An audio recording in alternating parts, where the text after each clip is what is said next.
Attention, please, ladies and gentlemen. You're watching the Yes Network, the home of champions.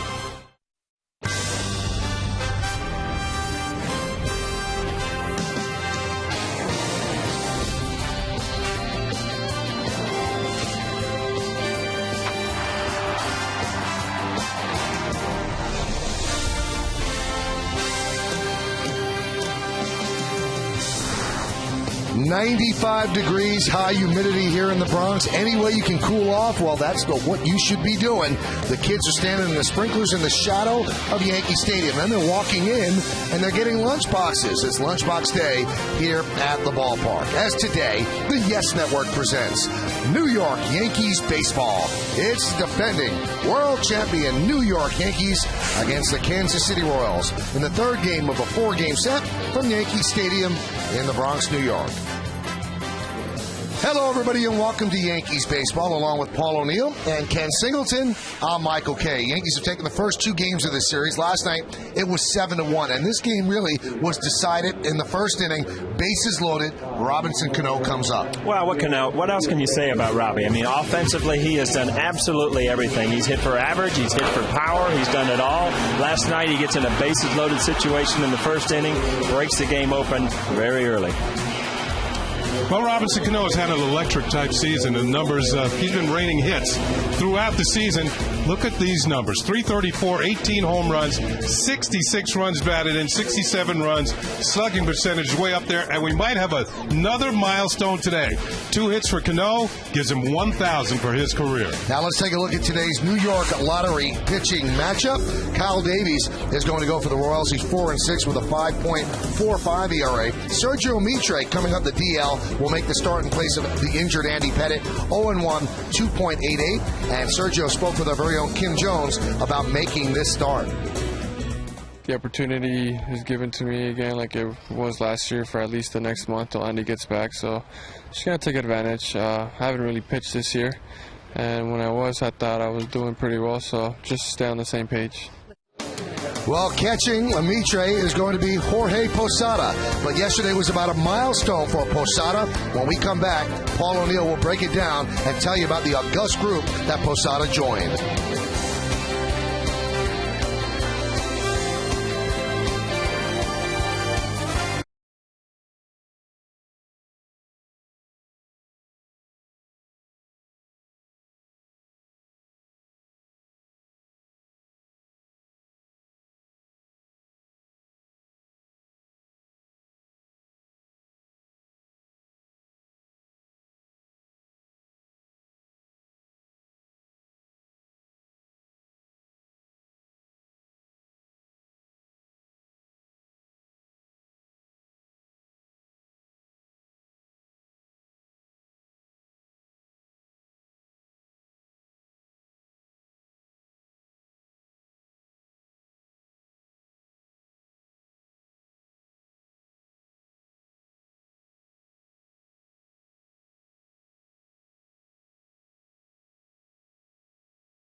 Night, it didn't take long.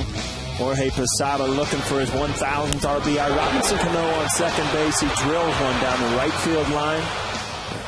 The ball will never be played with again other than with Gino to mark it up. Congratulations to Jorge Posada. And a pretty august group that he joined. Check this out. Johnny Bench, Carlton Fisk, Gary Carter, and Pudge Rodriguez, all catchers with 1,500 hits, 250 homers, 350 doubles, and 1,000 ribbies. Posada joined that group. Bench, Fisk, and Carter all in the Hall of Fame. Pudge Rodriguez is going, and Jorge Posada is now very much in the discussion. So that was one milestone out of the way. A couple of years ago, Alex Rodriguez hit his 500th home run against Kyle Davies. Davies is on the mound today.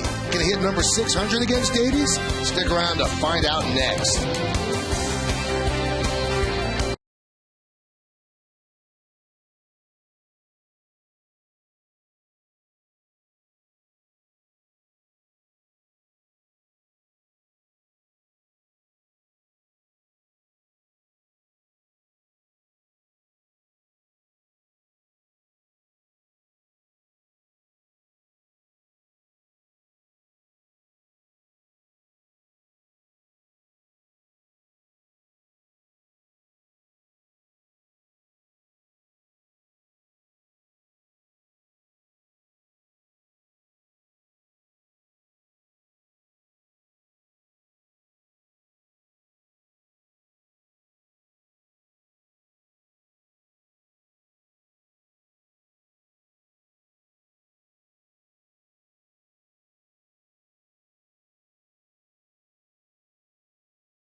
By McDonald's. Head to McDonald's for a refreshing large sweet tea on the dollar menu. Price and participation may vary. By the 2010 Honda Clearance, it's the only thing from Honda that won't last. And by IOTV. IOTV offers you incredible HD picture and sound. HD is free with IOTV. Well, the Yankees have taken the field. Crowd still filing into Yankee Stadium. Sergio Mitre about to begin his warm-up tosses. And let's take a look now at the Royals starting lineup, which is presented by Lexus. The Royals come into this game with a 41-55 record. They will lead off Scott Podsednik, their left fielder. Jason Kendall will catch. He'll bat second. Batting third and playing first base, Billy Butler. Jose Guillen in right field will clean up. Batting fifth and DHing today is Alex Gordon. Wilson Betemit, the third baseman, will bat sixth. The number 7 hitter, center fielder Rick Ankiel. Yuniesky Betancourt, the shortstop, will bat eighth. And Chris Getz will play second base, and he's going to bat ninth. Scott Podsednik will be facing Sergio Mitre, who will get the start for the Yankees today. Mitre, 29-year-old right-hander. There are his numbers on the season. He's had just a couple of starts, 0-1 record. Pretty good earned run average. Certainly less than a hit per inning. And opponents hitting just 186, so he's done a good job while he's been out on the mound. Let's check out the scouting report on Sergio Mitre for this afternoon's ball game. Ground game, he has a very good sinking fastball. If the infielders are busy, that means he's doing his job. Now, he had an interleague injury. Just before interleague play, the pitchers, practiced their hitting. He pulled an oblique muscle, had to go on the disabled list, and he was missed some time. He's right off the disabled list today, and he's subbing for Andy Pettit. This is the second time this year he is subbed for Andy. Spoke to Andy today, and he's ready to roll. And Joe Jordan said he's going to be annoying now. He said, but we got to pull him back. But Andy said, I feel like I'm going to be okay even before the month that they say he's going to be out. Let's take a look now at the Yankees defense, which is brought to you by Mercedes. In the outfield, you've got Curtis, Granderson, and Timms. That's left to right. Rodriguez, Pena, Cano, and Teixeira third to first. Posada behind the plate. And Sergio Mitre is on the mound. Alex Rodriguez at 599 home runs, and he's going to try to hit 2 straight milestone home runs against the same pitcher, but we'll pick that up when Alex comes up, maybe in the bottom of the first inning. Podsednik's ready, Mitre's ready, and let's do it here at the stadium on a steamy Saturday afternoon. Mitre deals outside, and we are underway.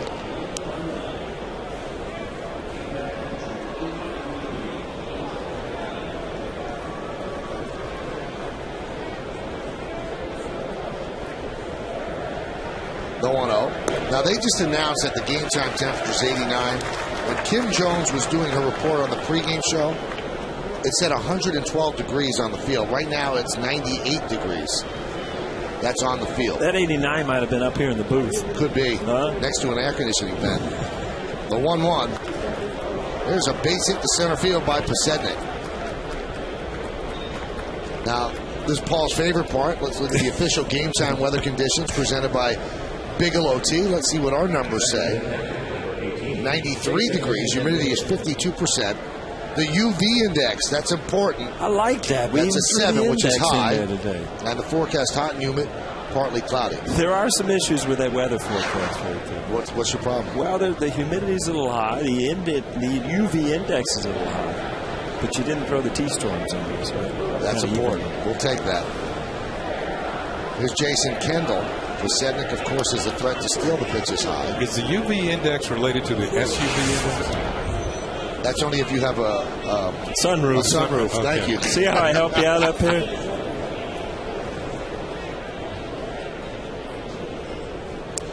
Posednik, of course, a threat to steal. He's got 3 stolen bases in this series. And 28 on the year. Mitre's trying to keep him close. Now, Joe Girardi said before the game, if we can get 90 pitches out of Mitre, that's what we'll push it to. We'd like to get 5 innings. We'd be thrilled, especially with this weather. He has not been stretched out. He was a relief pitcher before he got hurt. So they can't push him much past 90.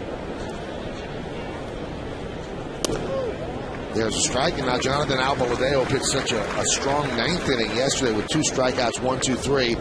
He was very disappointed today. He was sent down to make room on the roster for Mitre. Had a couple of strikeouts in that 1, 2, 3 inning in the 9th. And, you know, from his standpoint, he's probably thinking, I can't do much more at AAA. Right. I mean, he had fantastic numbers down there. Kendall's a threat to be a hit-and-run situation here. It looked like he was thinking about hitting the ball to the right side. Michael, we were talking before the game. Kendall's not a day game after a night game type of catcher. He's in there every day. Veteran catcher, looked like he's trying to hit the ball to right field even though the ball was in on his hands. Well, that's amazing. Yeah. He catches 140 games every year. He's 36 years old now. Now, Posada was a DH yesterday. He's catching today. But you usually don't see young catchers day game after night game. The 1-2. Missed. 8 years in a row, Kendall has caught at least 130 games. It's a lot of wear and tear on the body. You don't think about it, but it's just, you know, the position itself. You know, the bumps, the bruises, the foul tips, the knees take just a beating, squatting all day. So.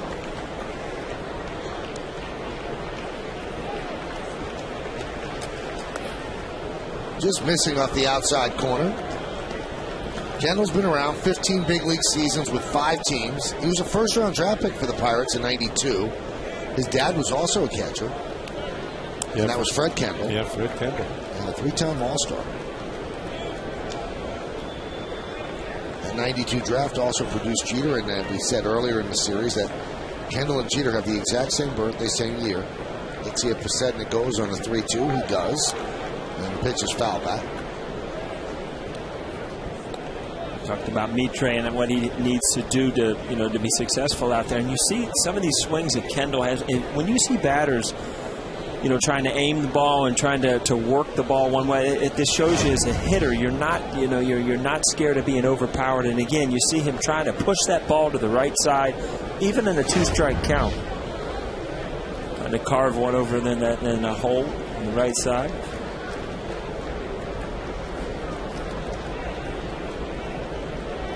Big hole there. You know, the second baseman has to play a little bit closer in double play depth, but as a left-handed hitter, you love this area. And Jason Kendall has been trying to find that hole this whole at bat.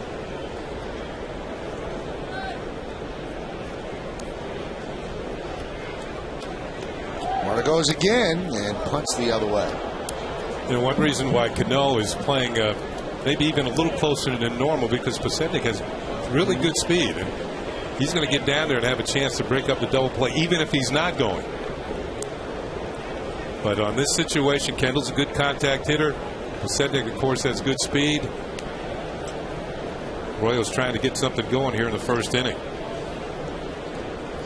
Kendall's been hitting well this month, 323 in July.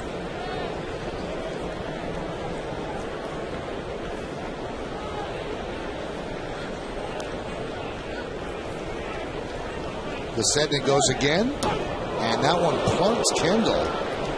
And so Mitre finds himself into a prompt jam. First and second, and nobody out. And you see he's leaning out over there, no way to get out of the way. That ball's going to hit him anyway. But Michael, you said yesterday about how year after year Jason Kendall gets hit right on the pad of the elbow. 253rd time in his career. Only 2 players been hit more, Craig Biggio and Don Baylor. I was going to say Baylor's got to be in there somewhere. He was a well-known target. But I remember him telling me never let the pitcher know that he hurt you. Yeah. And he would take the ball, pick the ball up sometimes, throw it back to the pitcher, really tick him off.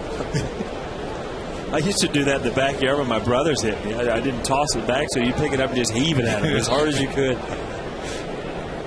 There's Billy Butler. And the pitch inside. Early, Mitre does not have great command. Count 1-0. Butler last night wrapped into 2 double plays. We mentioned he's leading the major leagues in grounding into double plays. I think he's up to 24 now. Part of it is being able to hit the ball hard. Runner goes, throw to third, not in time, double steal. 29th stolen base for Pasednik.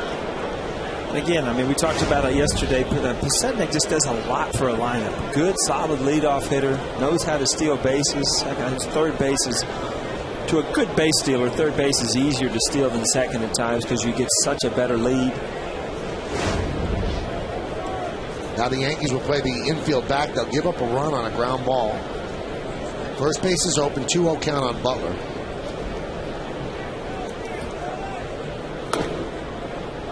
Count 3-0.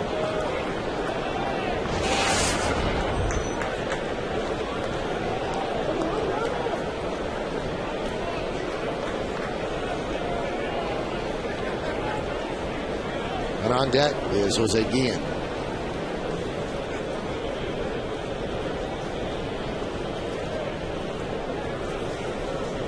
The 3-0.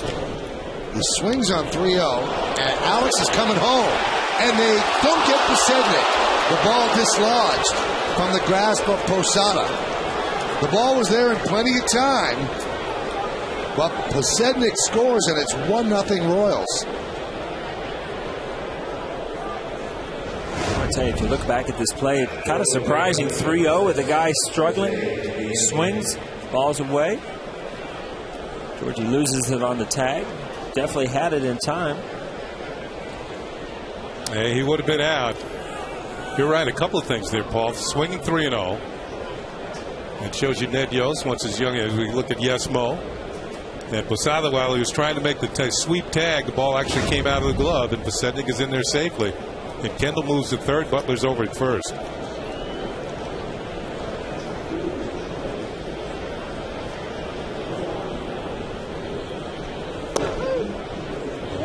Now they're not going to give an RBI to Butler, and you know what? That's not a bad scoring position. It's a fielder's choice, and Pasednik scores on the E2 by Posada.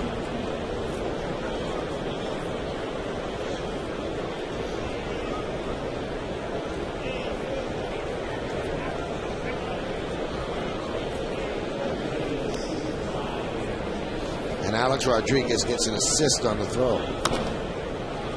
Count 0-2. Well, IOTV offers you incredible HD picture and sound. HD is free with IOTV, the official HD service provider of Yankees baseball on Yes.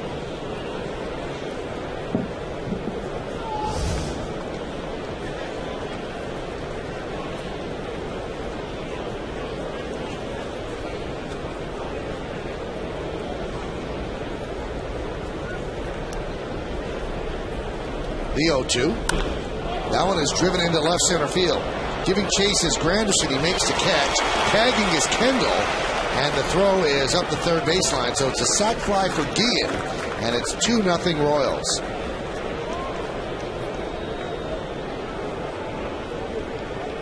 You know, these 2 runs are really, if you look at it, were all basically set up by Scott Bissett. He leads the game off with a hit, steals, and then steals third, and Kendall moves up. You know, you get a misplay in the field and a sac fly, and just by a couple stolen bases and a base hit, you've helped your team score a couple runs here early in the first inning. I'm surprised in a way that he's moved around to so many teams. He's a good player. Yeah.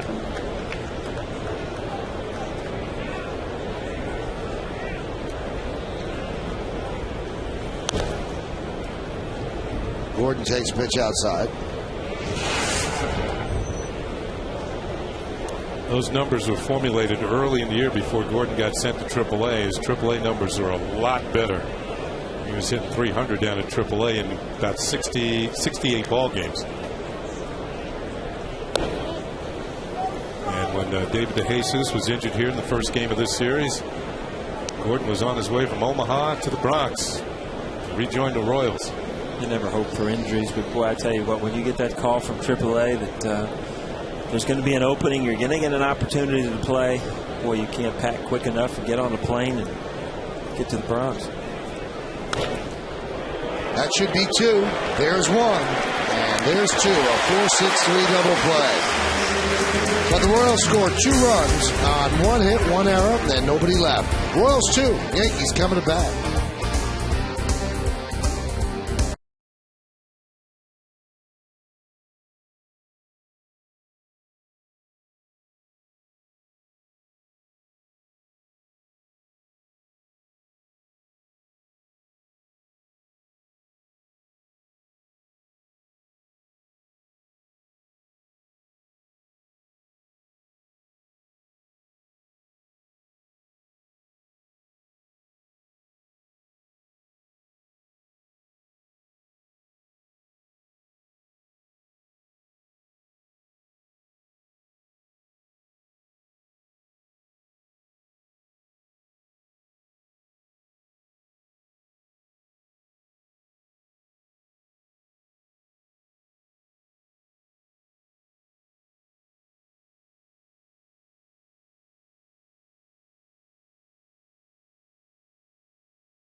Derek Jeter leads off, batting second and playing center field, Curtis Granderson.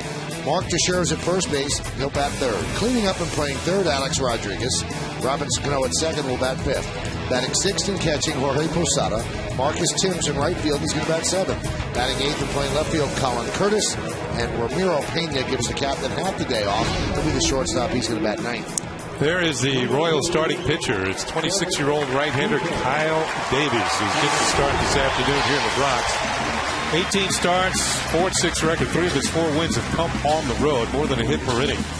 Not really a strikeout type pitcher, sinker slider pitcher. Opponent's hitting 275. Let's check out our scout report. His last win was May the 28th. It's been a while since he's won a ball game. His Kansas City debut was August 4th, 2007. The Royals got him in a trade with the Braves. That also happens to be the day that he gave up Alex Rodriguez's 500th home run. His best pitch might be his changeup. Very good change. Derek Jeter looks at the first pitch low, 1-0. Derek is 8 for 33 on this homestand.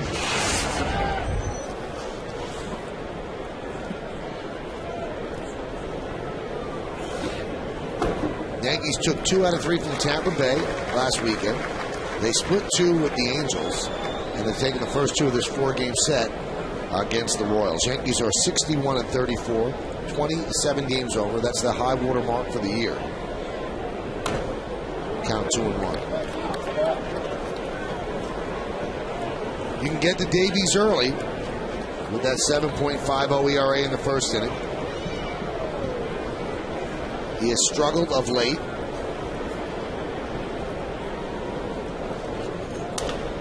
Right back to Davies. And there's one away.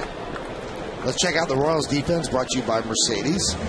In the outfield, you've got Pasednik, Ankiel, and Guillen. That's left to right. Infield, Bettamy, Betancourt, Getz, and Butler. 3 B's and a G. Kendall behind the plate, and Davies is on the mound.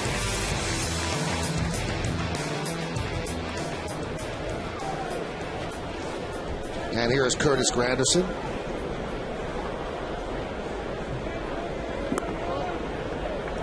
The pitch is low. Granderson on this homestand 5 for 26.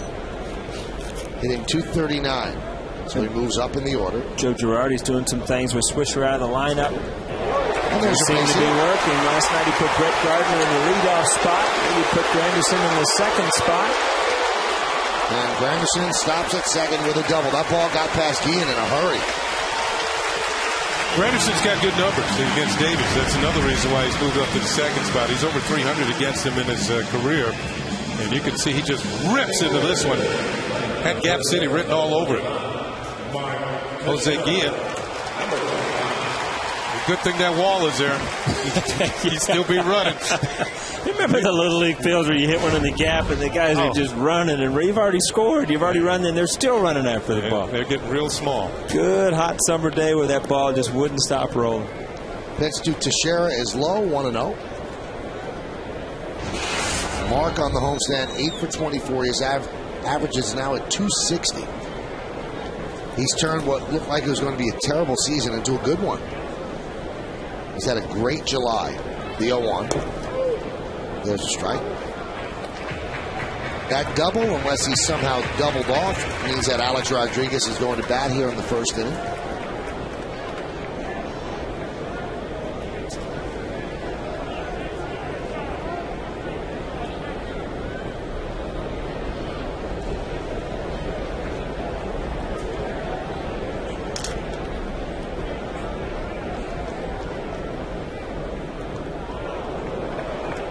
Blocked there by Kendall. We talked about Kendall. Kendall yesterday in the first inning, he blocked about 10 balls. Here we go again. It's a good job. Catchers, I mean, you do have a chest protector on, but a lot of those end up hitting the shoulder, hitting your side, bumps and bruises all over the place.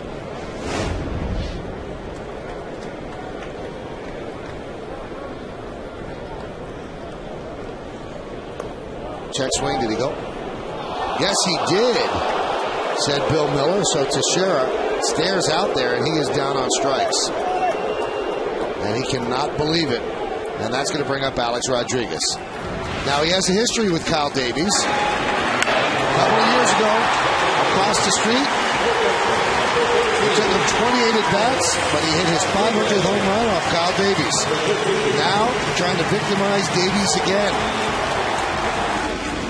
And the crowd gives him a nice hand as he comes to the plate, and you know Davies wants to avoid this. You know, one thing you'll notice that they have to change baseballs when A-Rod comes to the plate. These especially marked balls that if some fan happens to catch a 600th home run ball, they can authenticate it that is the actual ball that he hit. They did that in Babe's day when he was 7-14. Changed the balls. The MLB logo on it. What's that little sticker they use? The holograms? Yeah, there you go. So A-Rod digs in. Runner at second. And the pitch from Davies upstairs. One player has had 2 milestone home runs off one pitcher, and that's George Foster. He had his 100th home run and his 200th home run against San Diego's Bob Shirley.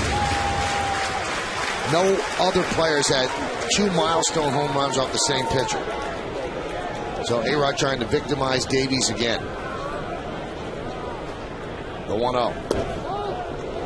And the count 2-0. A lot of the stories in the papers and on television is that A-Rod failed yesterday. No, he failed and he had 2 hits, a walk, and the Yankees won 7-1. So let's get serious here, folks. Yeah, it's a tough newspaper. First of all, you want to win the game. That happened. And he got 2 hits. He helped them win. The 2-0. And they count 2-1. What'd you say, Paul? You think it's easy hitting home runs? There's a lot of things out on the field, like Jorge, driving in a run. You get in a position to an RBI, and it's a base hit. A base hit is one thing, but when you have to hit the home run, and you get it in your mind, it's definitely a different swing. Davies sets right around the chest, and the 2-1. You know what I think? The players make the game look so easy. And the reason why they do that is because they're really good at it. These are the best players in the world. So when something goes wrong, it really stands out. Right. because people say, well, we see that every day in the playground on Little League fields, you know. Yeah. Baseball's a game that everybody played when they were young, and everybody wasn't very good, and everybody got a hit, so that everybody thinks they can do it. So a 3-1 count on A-Rod. Good hitters count. And Davies deals. Foul back. Give him credit. He came right after him there with the 3-1 count. Now this is A-Rod's milestone home run list. Davies was 500. Jorge De La Rosa 400. Ramon Ortiz of the Angels 300.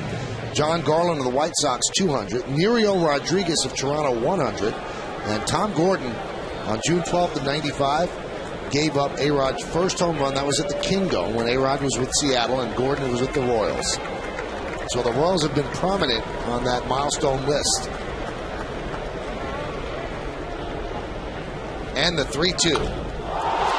Fly ball, center field. Crowd got excited, but there was no carry to that, and that'll do it here in the first inning. No runs a hit, no errors, and one man left on base. We played one, it's 2-0 KC.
If you were a pitcher, would you want to give up a historic milestone home run?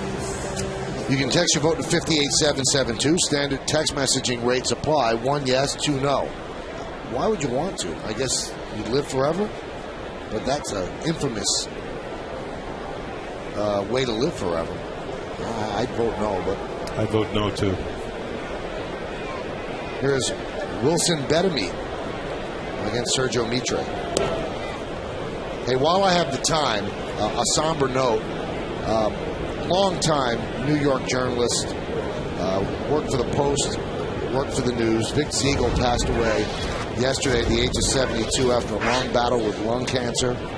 Vic was the consummate New York sports writer. He was so proficient in boxing and horse racing and baseball, and he wrote with a light touch, wasn't heavy-handed. I had the fortune of working with him and for him at the New York Daily News. A really wonderful, wonderful gentleman, and our business really lost a great guy. So our condolences go out to Vic's wife and his daughter and the entire Daily News family. So a very sad passing. Vic Siegel passes away yesterday at the age of 72. The 3-0. There's a strike and a count, 3-1.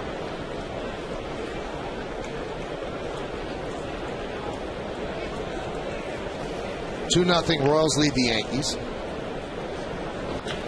There's a ground ball to first. Teixeira's going to take it himself, and there's one away.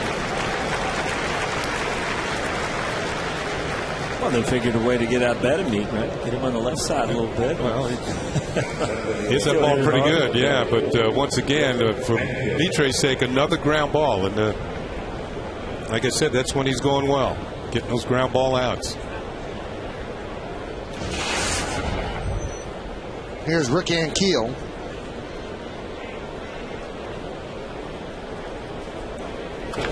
And he swings at the first pitch, and a nice play there by Teixeira. Flipping to Mitre for the second out. Tomorrow, the Yankees manager answers all the big questions on a new WB Mason Presents The Joe Girardi Show. How's the second half of the season started? And how will Andy Pettit's injury affect the rotation? Joe addresses all these questions, including yours, on a new Joe Girardi Show tomorrow at 5 only on Yes. Teixeira is really good at first. And if you look at it, you teach kids most of the time to charge ground balls, but, you know, he took, as an infielder, you make a quick decision on how you're going to get the best hop. That's an immediate, just a read. Gave himself a chance to make that play. And the more you watch him play defensively, you just realize what he does for this team. Just about every day he turns in, well, maybe not the sparkling play, but certainly very good plays every day. Very consistent over at first base. You know, Paul, yesterday you read the disclaimer. If you'd like to get to the ballpark early tomorrow and host the Joe Girardi Show with the manager, you're more than welcome to. You gonna watch? Will help me coach me through it? I will coach you through it. Yeah? Think I can do that? I think it'd be fun. You gain a lot of confidence in me. It's these long series. You gain a lot of confidence in me. You're a pro. Once you get a paycheck, you're a pro. That one gets away from Posada. They check to see if he did swing at the pitch, but the first base umpire, Chad Fairchild, says no.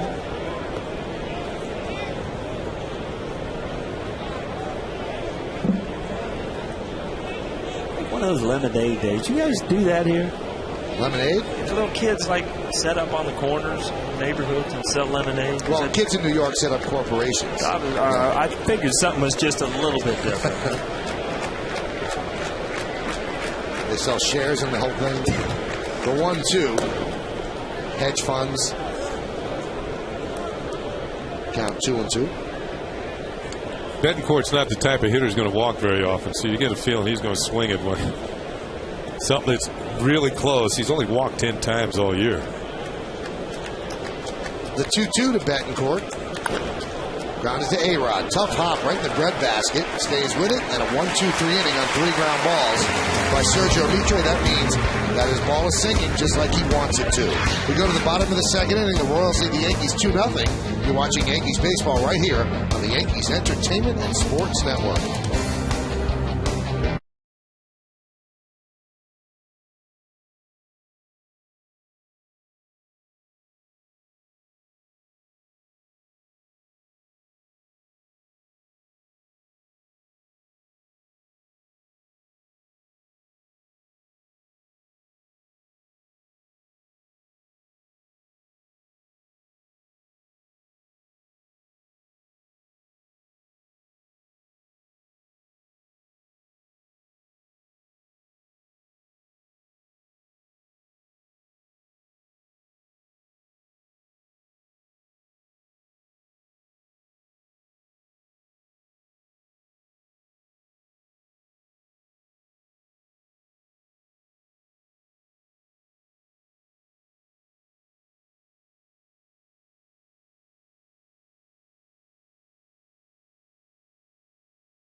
Under 400 calories and 6 grams of fat. The light stuff menu only at Blimpie. What are you reading the health food items for, huh? Audrey, give that to somebody else next time, would you? 2-0 Royals.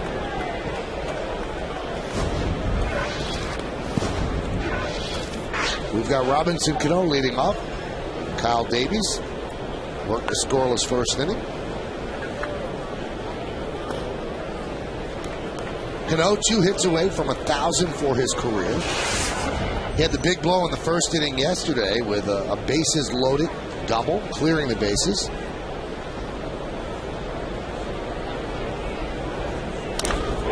His career high in RBIs 97. I think he broke his bat on that.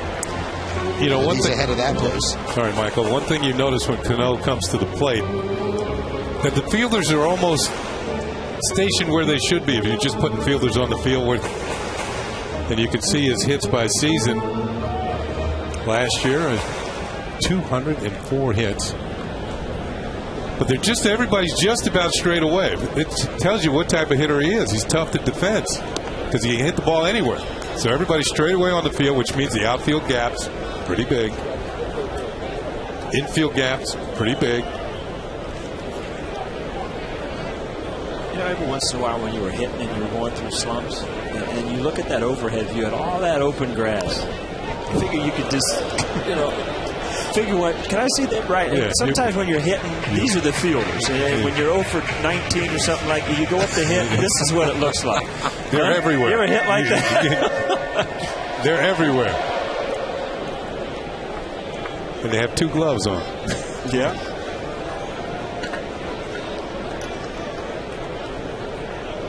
And the 2-2. Swing and a miss. Davies gets Cano. 1 down. Good solid breaking ball here. This is designed to look like a strike. Cano goes for it, and the ball drops out of the zone. He almost picked off Kendall with that swing. Kendall, the veteran catcher, see him duck out of the way. He knew what was coming. There's not too many left-handed hitters that don't like the ball down and in. So ahead in the count, you give them that ball down and in, but make sure that it ends up in the dirt. Good strikeout pitch for a right-hander. There's Posada. 7 straight games for Posada with an RBI.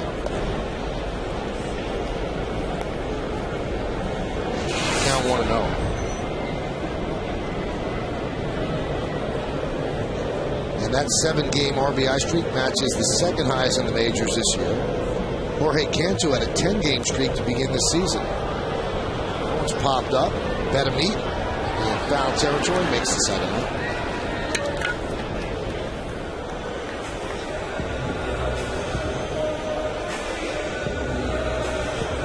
So 2 down, and that's going to bring up Marcus Timms making a rare start against a righty. His specialty is hitting lefties. Yankees wanted to give Nick Swisher an extra day off. He's okay with the Achilles problem.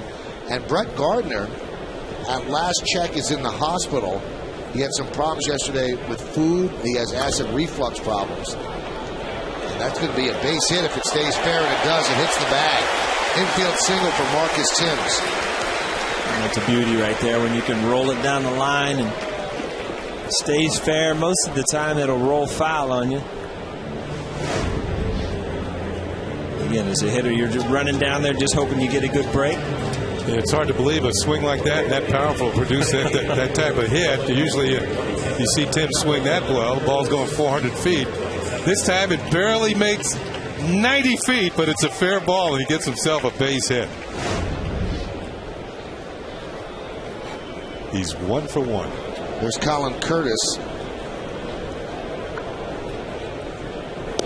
Now with Gardner, just to finish that up, Yankees didn't seem overly concerned.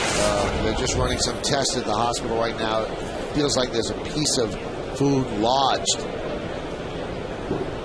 in the digestive tract, and he was feeling uncomfortable yesterday during the game, and came to the ballpark today, and they said, well, let's get you to the hospital just to check things out. But he has had documented problems with acid reflux.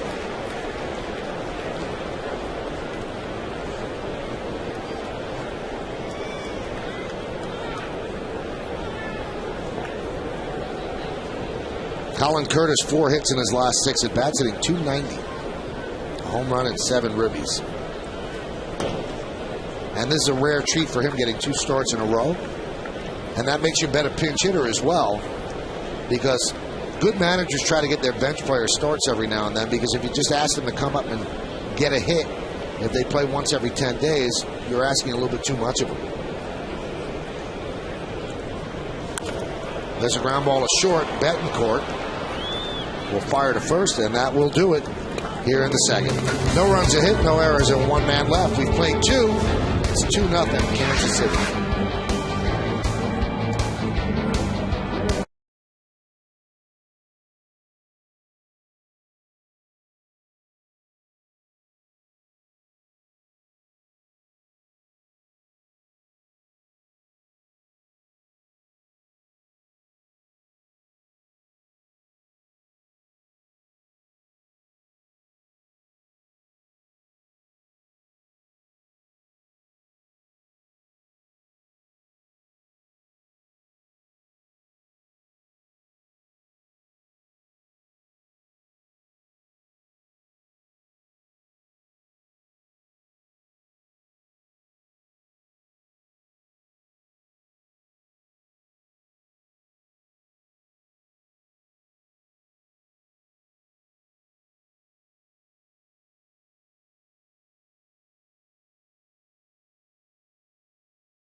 Well, where our very own Kimberly Jones is sweating.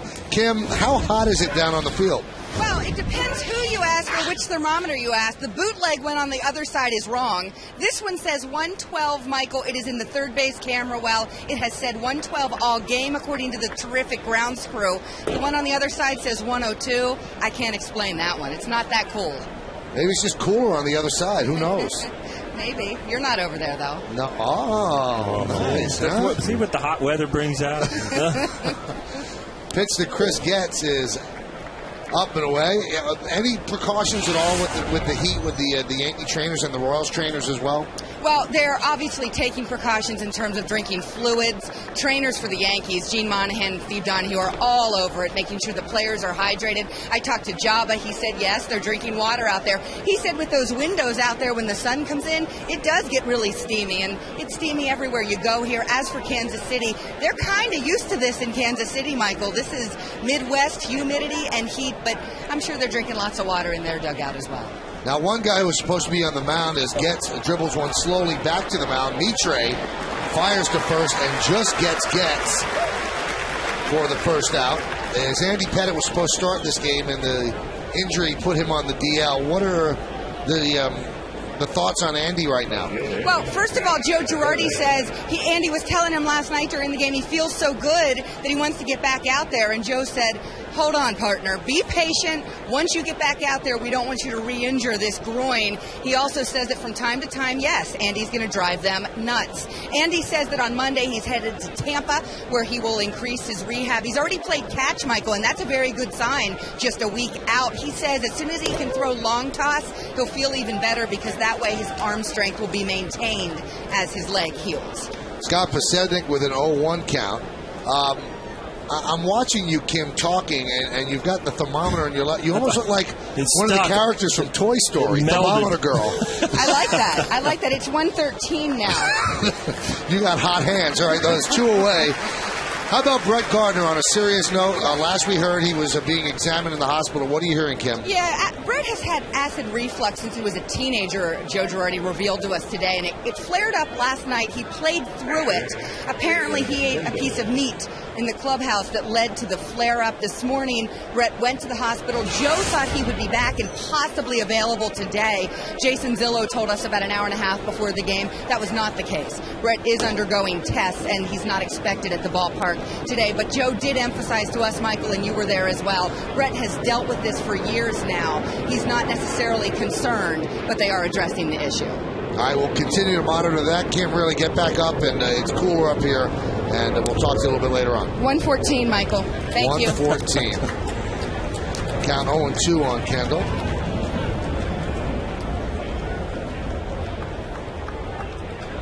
So Kendall, who was hit by a pitch in the first inning, has an 0-2 count against Mitre, and the pitch. Now, when Kendall got hit, he's the active hit-by-pitch leader in Major League Baseball. How odd is this? Of the top 6, 4 of them are in this game. A-Rod is third, Jeter is fourth, Jose Guillen is tied with Eckstein for fifth, and Giambi is second at 169. It's like those guys are walking up the plate with targets on their backs. You see the guys, I mean, that handle the ball away. A lot of pitchers, I mean, you have to get in on them, and they're not going to budge by what their approach of going out and getting the baseball on the outside part of the plate. And it'll cost you an elbow once in a while, Ken. So Kendall wears that pad. Yeah. I'm convinced that for many years the Yankees never retaliated when people got hit. That's why their players are high on this list, Giambi, A-Rod, and Jeter, because you felt free to do it because you weren't going to pay for it. The 1-2. Hot shot and a base hit past a diving Pena as Kendall reaches on a 2-out single. This is what Jason Kendall does. He battles guys. I mean, he said, I talked about earlier, I mean, he's not your typical catcher. He doesn't hit home runs, runs pretty well. Drills that one through the hole. Just out of the reach. Now, we're talking about the heat, Paul. Is it uncomfortable playing weather like this? Does it take something away? I had no problem with the heat. I had more problem with the cold. I mean, as a player, when you're loose and you're sweating, you're out on the field, you're running around. I think it's much harder on the fans that are sitting in the sun because, you go in between innings, you'll You go through the clubhouse, it's air conditioned, you get a drink. Gino usually has the lemon water out. He puts a little lemon zest in it on the real hot days. But those are the folks that are really hot, just sitting there baking in the sun. So, not you, the Baltimore, Baltimore, I remember being one of the hotter cities, muggy-wise, in baseball. Michael doesn't mind Baltimore. Oh, no, not at all. The city where you chew air. They should put that on the license. Runner goes. Mitre just didn't even pay attention to Kendall, and he steals second, standing up. Never looked over to first. Kendall's heads up. Now, veteran player, this is going to be his 9th stolen base of the evening. He got a pretty good jump. My goodness. It's like he was running downhill. And you can see Posada pointing. Look over. Look. All he had to do was step off. The 1-1. I agree with you, Paul. I didn't mind the heat. You're right. Baseball's a summer game. After all, when you're a kid and you're 11, 12 years old, you go out and play all day. It didn't matter how hot it was. Doubleheader. And Dairy Queen after the games. I mean, pretty good day. Carvel, something like that. You just take care of that. I had a shower in my house. Go home and take a shower and cool off. Well, you can see you guys grew up in different areas. He went to Dairy Queen. You shot over to Carvel. Yeah, Carvel. You went to both. Is that what you're telling me? Huh? Michael, I'd like to see you down in the pit down there with Kim just for one of those interviews in the 112. You and I, we'd melt. I'll tell you what, Paul, all kidding aside, I sat in the stands last Saturday, and it is hot. Yeah. I mean, you're right. The fans, you got to be careful, and you really have to hydrate because you are really sweating down there. It becomes a sweltering existence.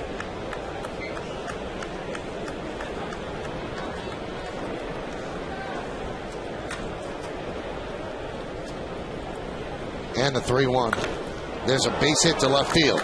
Kendall's going to round third. He's coming home. Here's the throw from Curtis.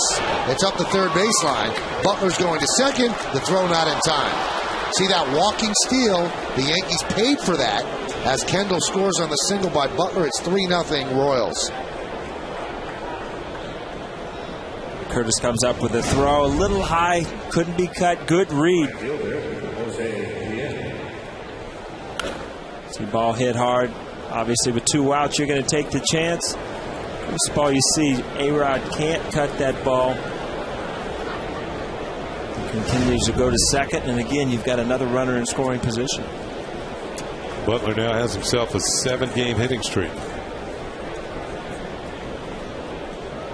He's got a streak going. It's how he hits into a double play or he gets a hit. I mean, there's nothing in between. We want to call it even after the game's over. 24 double plays he's grounded into. There's a strike to Jose Guillen. And there's some of the... it's coming up here, isn't it? It's on its way. Ice cream and shakes. Some of the shakes actually started as ice cream before that trip was made. Took the lid off and then become milkshakes. You realize the power of your words, though, O'Neill? If you said it, there'd be shakes up here. All you have to do is say it. Say you want a Johnny Rocket shake, and it'll be up here. Johnny Rocket? They have Johnny Rocket shakes. That's what my nephew gets. Chocolate malt. Let's go for that. Let's see by the end of the game, 3 chocolate malts if we can get them up here. I think you can. What a challenge. All right, we'll see. There's Johnny Rockets. Boys, it's on you. You know what? I'm looking around. I guess we need more than 3. We got a few extra people in the booth today. We got people lining up out there now. That one is chopped over the head of Mitre. Cano is there. Guillen not running very well, and that will do it. But the Royals get a run on 2 hits and 1 man left. Oh, that ice looked pretty good as we go to the bottom of the third. 3-0 KC.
Cleveland at 7:05, and then 3 games in Tampa Bay, 2 at 7:10, and then August 1st. Turn the calendar to August, and that's a 1:40 start against the Rays in St. Pete. Ramiro Pena will lead off here in the bottom of the 3rd inning. It's 3-0 Royals over the Yankees. Pena, switch hitter, it's 282 lifetime against righties, and the pitch outside.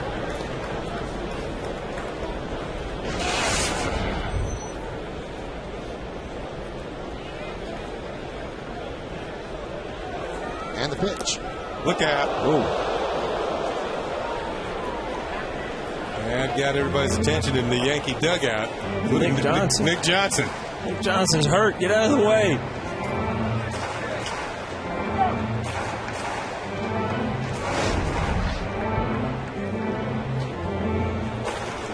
Yep, but Nick Johnson's already on the DL. Recovering from wrist surgery.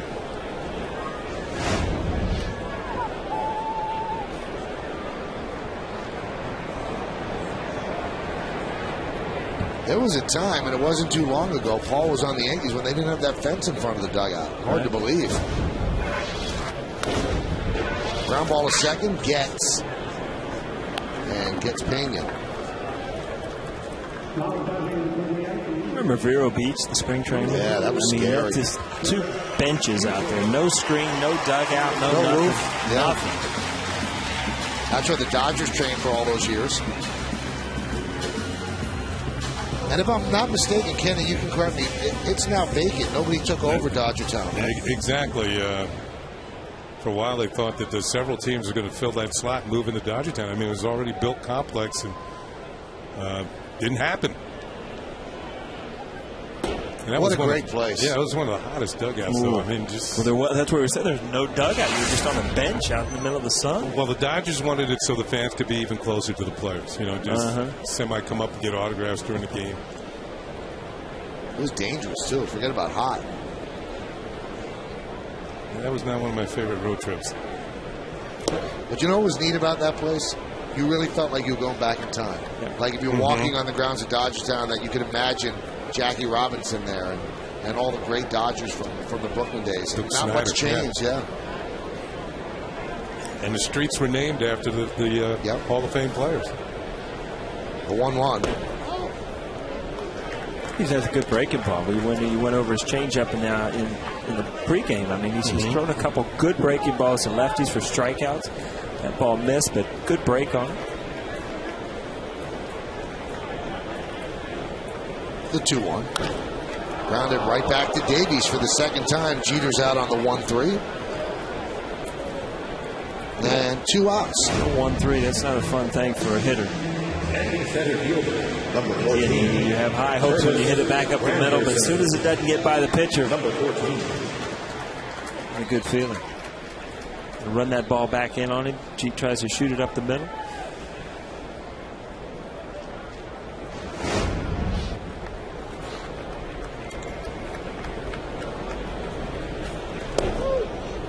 There's a strike as Granderson is down 0-1, but he got a double in the first inning.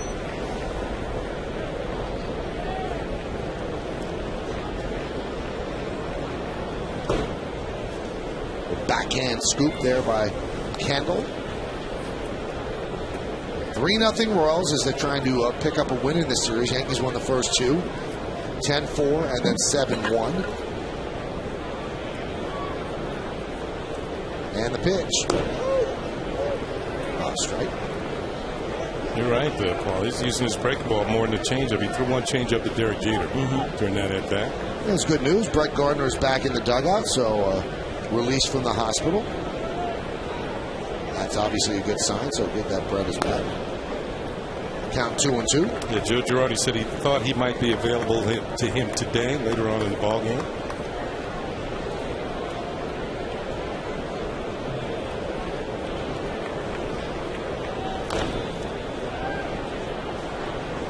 Davies got a little ground ball thing working here today. There's only been one fly ball to the outfield. That was hit by Alex Rodriguez in the first inning. He's not quite deep enough on that one. No.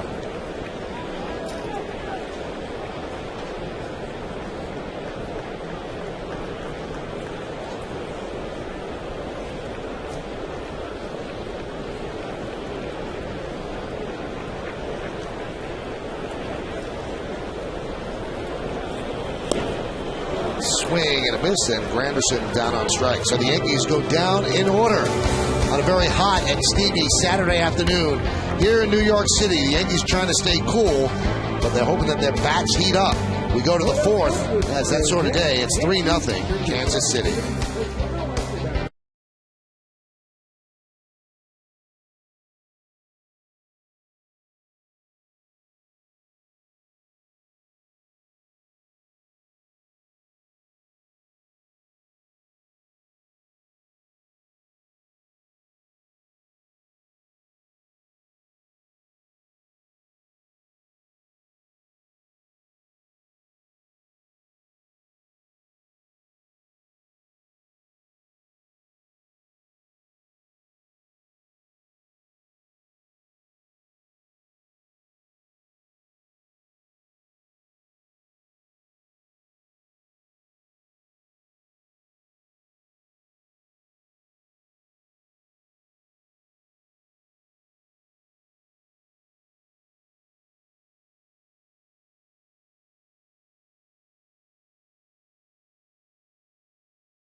Won 3 of the 4 batting titles in Royals franchise history. Well, who won the other?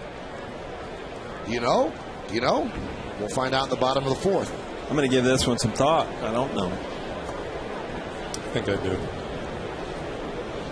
I think. We'll all know for certain shortly. Here's Alex Gordon. Alex, a college teammate with Yankee relief pitcher Jabba Chamberlain.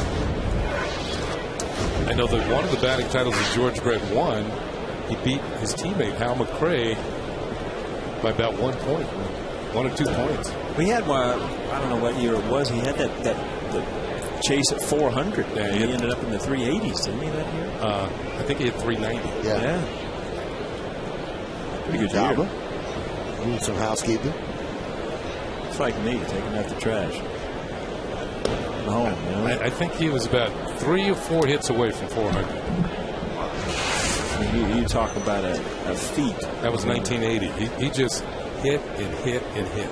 And, you know, he wasn't a speedster, so when he hit, I mean, they were clean base hits. It's not like he was bunting and getting extra base hits from infield because of his speed. He was just a natural hitter.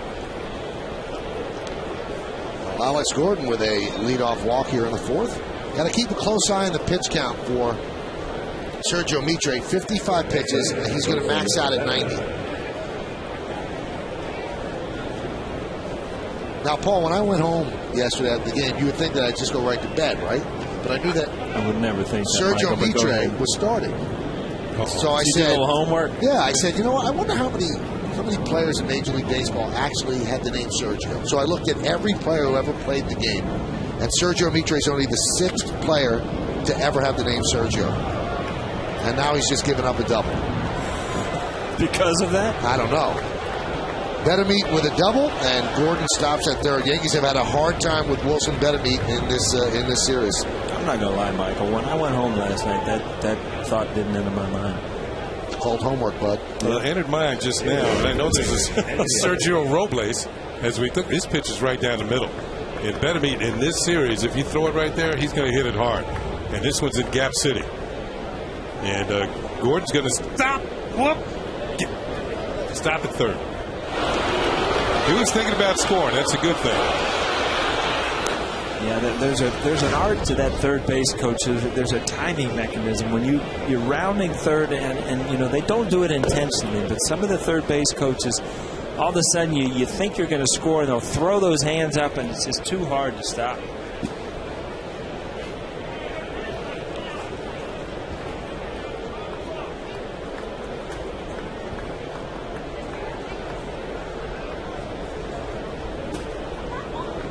Count 1-0 on Keel. And that one is lined into right center field. It is a base hit. That's going to score 2. Gordon scores, Betemeat scores, and Keel goes to second with a 2-run double, and it's 5-0 Kansas City.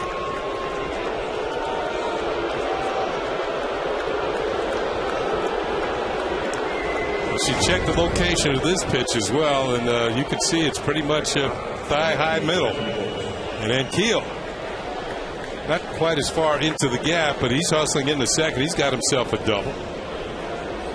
Here's location. Yeah, maybe a little further outside than one that Betemeat had, but and Keel's going to hook this. See him hook it right at the very end there and over second and get himself a couple of runs batted in. And Keel reminds me a little of Russell Brandon. You know, it doesn't really change his approach of hitting throughout the count. Swings hard, dead fastball hitter. Likes to pull the ball, a lot of power. Yeah, maybe not as much power as Brandon, but he can put a charge into it.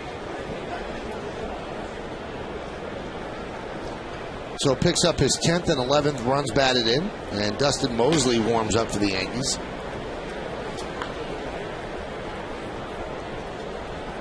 You know, the deal with Mitre, if the ball's sinking, he's going to get people out. If the ball is up in the zone, it's not electric enough to have people swing and miss. So he has to have good location down in the zone. And there's a ground ball deflected by Mitre toward Cano, and they get the out. Moving to third is Ankiel. You score that 1-4-3.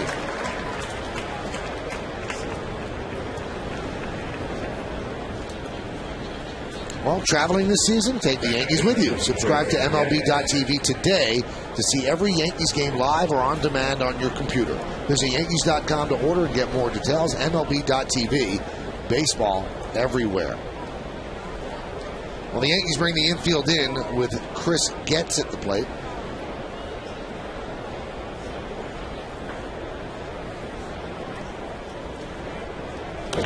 Line drive. Oh, what a play by Teixeira. For the second out, he saved a run. Reflexes like a cat. Well, there's your spectacular player for the first baseman today. He said maybe not a spectacular play every day, but certainly very good ones. This goes in the category of spectacular. Not much time to react. And we're going to go to the Coors Light freeze cam on this one. Watch him lay out, leave his feet, and come up with it and make the play. There it is on our Coors Light freeze cam. Mark Teixeira. The only thing you can't see on that freeze cam is the speed that comes at you, and you don't see well in the day game. You don't, as an infielder, you don't pick up the ball as well off the bat. Great play. Ooh, that gives you an idea how fast that was. And remember, the infield in, so his reaction time is lessened. Amazing play. There's a strike to Pasetnik. Count 1-1. That's what makes this game great. Other games, you do everything right, you're going to have a good result. I mean, you can't do anything better than what Chris Getz did. And a great play. He has an offer rather than a base hit and an RBI. Plus, he gets his feelings hurt, too. But the worst thing to come back to the dugout, keep hitting them like that, they're going to fall. And it's just like, I don't care about tomorrow. I wanted that one right there with the men in scoring position. You don't reason real well when you're just making out like that.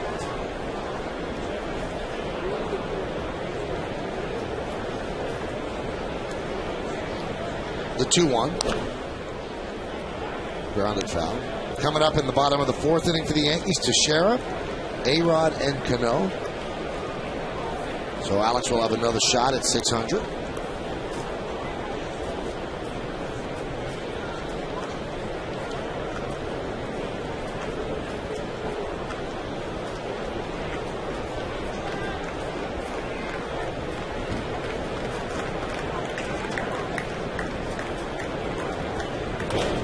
That one is looped into left center field. It's a base hit for Pasetnik. Scoring is Ankiel. It's an RBI single, and it's 6-0 Royals.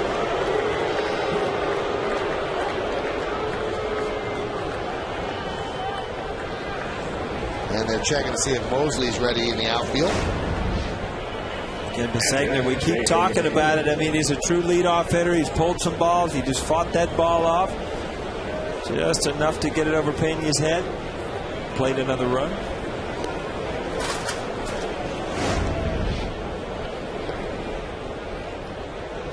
Mosley is ready in the bullpen. And here's Jason Kendall. Pitch count is 65 for Mitre. At this point, they'd like to see him get through this inning and next. You know, eat up a couple more outs, so you save the bullpen that. Michael, I can only say it's only for you. Look at this. That's all for you. Those milkshakes, you got them. The milkshakes have arrived. This place is awesome. It's like going to Oz or something. Are you talking about the Oz on HBO? No. Wow. This is nice. Look at this. It's good to be Paul. Well, you asked for him. You always blame it on me. Oh, I didn't ask for him. It's like you know, you got I had older brothers, and they always like, here, you go do it. You're not going to get as much trouble as from mom and dad. Yeah, you're always setting me up to this, like you're not going to drink one of them or something. Swing and a miss. We got vanilla over here, too, unless you want vanilla or chocolate. I'm going the chocolate route. Can you put mine away till later? Yeah, it'll be hot chocolate by the end of the day. Let's put them in the fridge. Oh, man. That's good.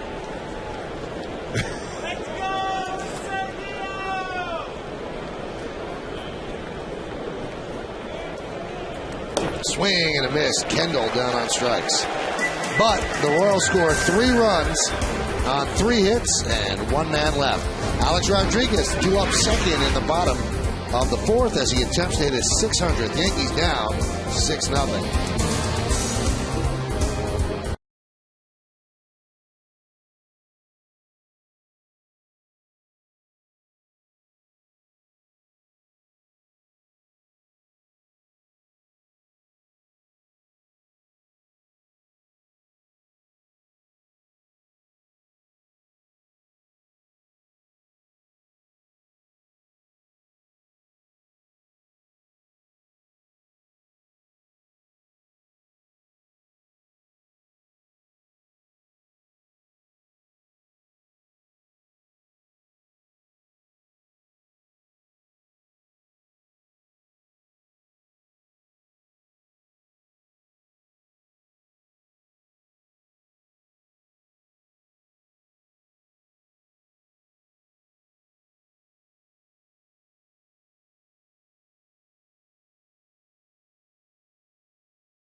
Outfield.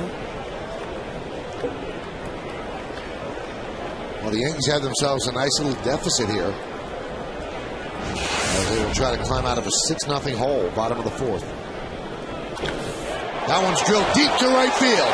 Guillen turns, looks, see ya! Solo home run for Teixeira. Yankees on the board, 6-1.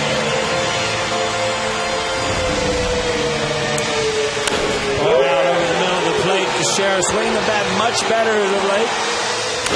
Don't have to do anything but put the bat on the ball there when it's up in the zone. You know, with Davies ahead by 6 runs, he's more apt just to throw strikes now and just try to hit the plate. And when he fell behind on the count, you know what he's thinking, just throw one in there. You saw the results. How can the Yankees go back-to-back and also make history in the process? Here is Rodriguez. He flied out to center. That was in the first inning. 19th home run for Teixeira. And the pitch to A-Rod is a strike.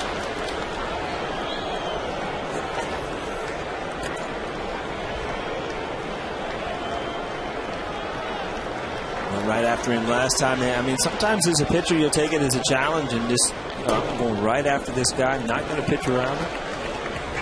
And the count now 1-1. Alex 10 hits in his last 24 at-bats. He's 11 for 31. On this homestand, second in the American League with 78 runs batted in. The 1-1. Dribbled slowly toward third. Betemit charges and can't make the play. Tried to barehand the ball. And we'll see how they score that. Well, I think it would be a base hit because Betemit kind of played it into a base hit. You know, when you start going for it barehanded, it kind of tells the official scorer you think that you didn't have a chance to make the play with the glove. So you're going to give, I would give A-Rod a base hit on it.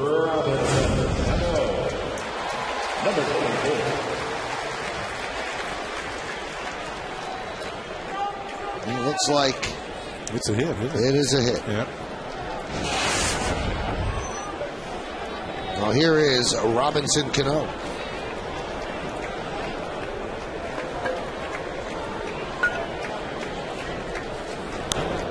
Mike, you were talking that the answer to the quiz today was Willie Wilson. Willie Wilson's from New Jersey.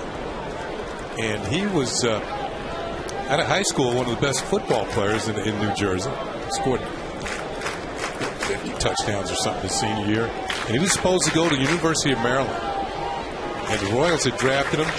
And at the last moment, like hours before he was supposed to go to Maryland to go to school, the Royals got the money up and he signed with the Royals to play baseball. That's almost like what happened with Alex Rodriguez, although he went to the University of Miami to play baseball, and he was walking to his first class. And if he had entered the class, he would not have been able to sign. And then it was before cell phones. They got hold of him, and the Mariners came up with the money, and he signed. Hot shot up the middle. Oh, what a play by Betancourt. There's one, and there's two. That's one of the best double plays you'll see. Took a base hit away from Cano. Betancourt has shown his glove in this series, and I tell you what, this ball is hit right on the nose. It's got kind of a little slice to it from a lefty. Gets rid of it. Great double play. Man, if you're Davies, if you are Davies, you are going to take him to dinner tonight and maybe get him a milkshake. It's like milkshake heaven around here. They just keep showing up. This ball is hit like a rocket. And there's a double play. You see the reaction from Davies. Now you've gotten out of control, Paul. It's me. The Hard Rockets, because you asked for it. Johnny Rockets, I thank you. The Hard Rock. It's like a competition today. We're going to drink them both and just see what happens. Look at this glass. That one is drilled deep to right field. See ya! Home run, Jorge Posada. And the Yankees are now down 6-2. And boy, is that double play loom large. Posada goes yard. His 12th home run of the year, his 8th straight game with an RBI.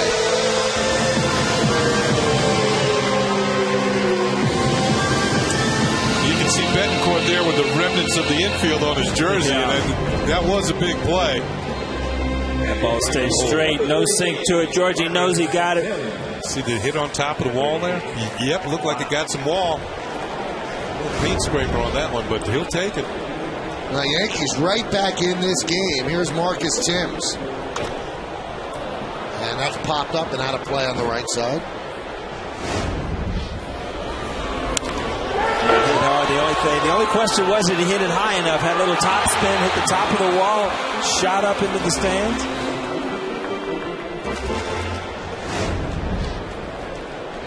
He's had some good swings the past couple of nights.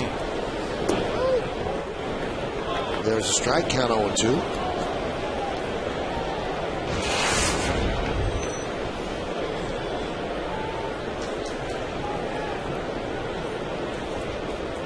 And the pitch. Now, Kenny, you mentioned that you get a big lead, a pitcher's going to pitch a little differently, but he didn't want to serve up 2 home runs this year. Well, the whole idea is that now you don't want to walk people, force yourself to face hitters with runners on base. It's a good thing to me. I always felt if you fell behind by a few runs, if you're leading off the inning, you're going to get something to hit. And Teixeira kind of proved that. He fell behind on the count. He just hit a rocket. And most people wear rally caps. We just went to the rally shake. We just threw a couple runs up. And the count is full at 3-2 on Timms. But aren't you taught that as a pitcher, Kenny, all the way through the minor leagues? If you get a big lead, you go right after, but then it comes back to bite you when you don't make good pitches.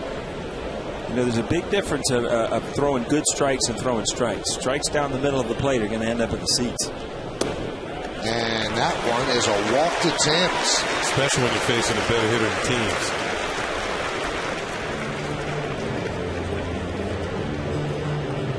And that's going to get Davies a visit. So Bob McClure, the pitching coach, will come out and talk to his right-hander. Nothing but a talk here. Nobody in the bullpen yet.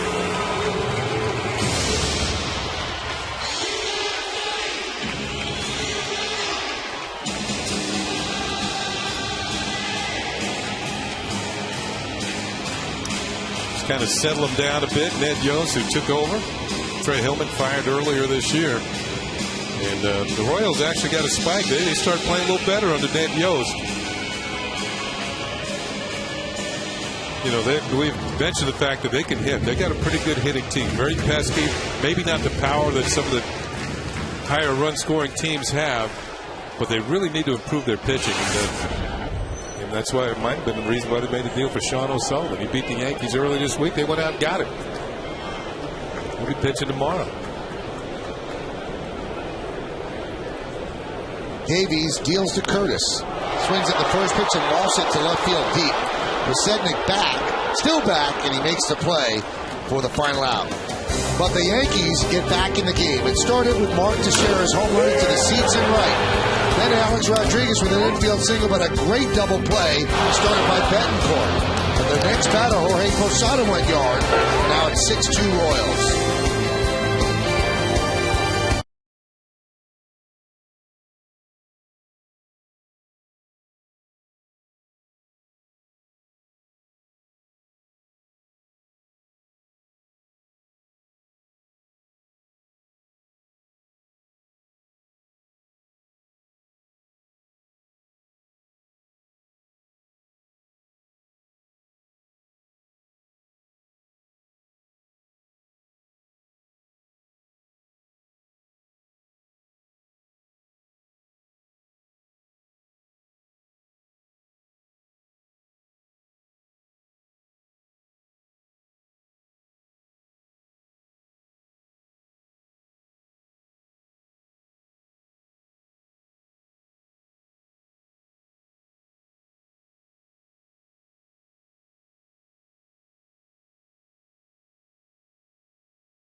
Mitre's still out there, and he will face 3, 4, and 5 in the Royals order.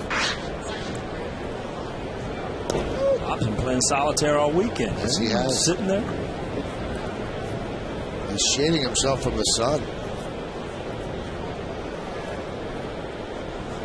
Tell a veteran fan. He's been to the ballpark before. Yeah. Right back to Mitre. One away. 1983. On this date, on July 24th, George Brett goes yard against Goose Gossage. Or did he? They check out the pine tar, and Tim McClellan, the umpire, and George Brett goes absolutely ballistic.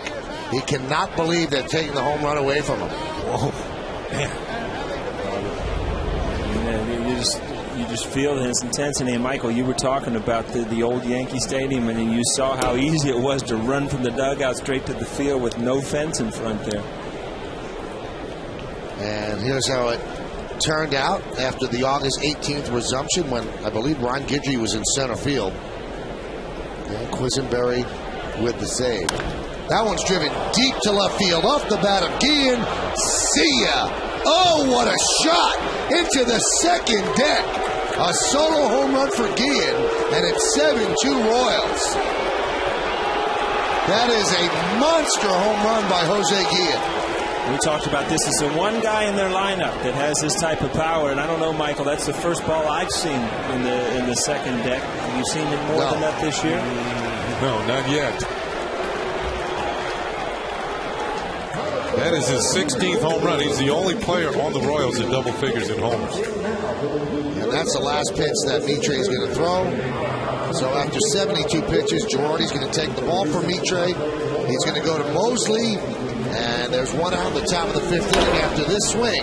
It's Royals 7, Yankees 2. Mosley against Gordon. We'll come back in just a sec.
People in the lower deck were stunned as this ball flew over to them and into the seats, second deck, for a home run.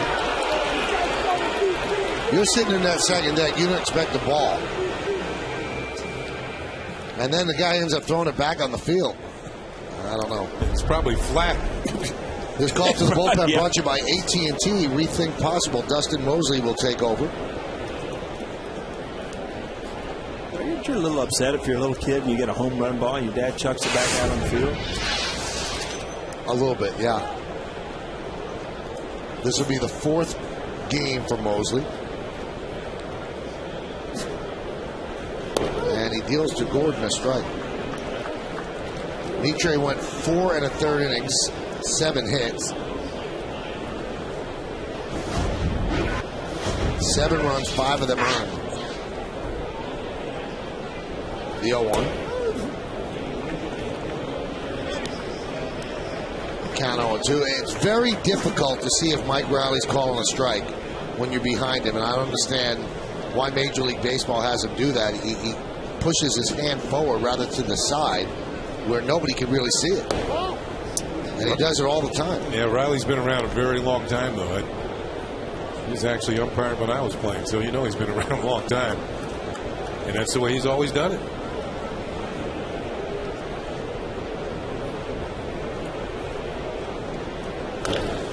There's a ground ball to second. Cano is there. And there are 2 outs.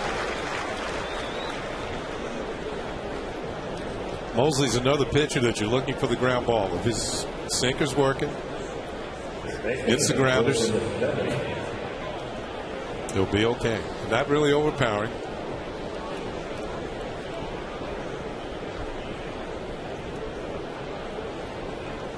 Here's Betamete with 2 outs.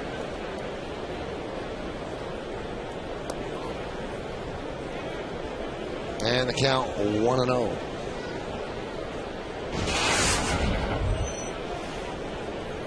I remember last night when Robbie came up in the first inning and you said, you know, he's in a hitter's count, he's going to hit a ball hard. And you almost feel about Betamete the same way. He's going through a groove as a hitter where he's hitting for a high average. It just seems like time and time again he's hitting the ball hard. You've been in those grooves where you feel like pitchers got nothing for you. If they make a little bit, the slightest mistake, right, you're going to hit the ball hard.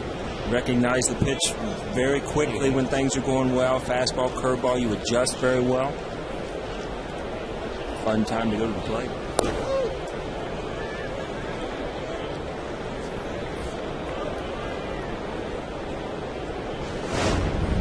Here's the strike 1 call. Yeah, it'd be nice if the people behind you would see, Mike. Pitch outside. See, I'm always going to stick up for the umpire, you know. That's you.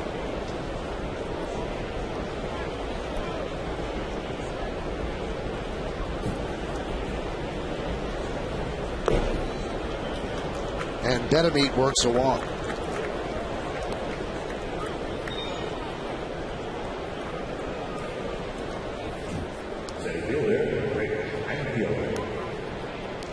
And that'll bring up Rick Ankiel. Ankiel grounded to first and then had a 2-run double in the 4th. And sooner or later, you've got to get away from the fastball, Ankiel, and make him prove that he can hit a breaking ball or an off-speed pitch.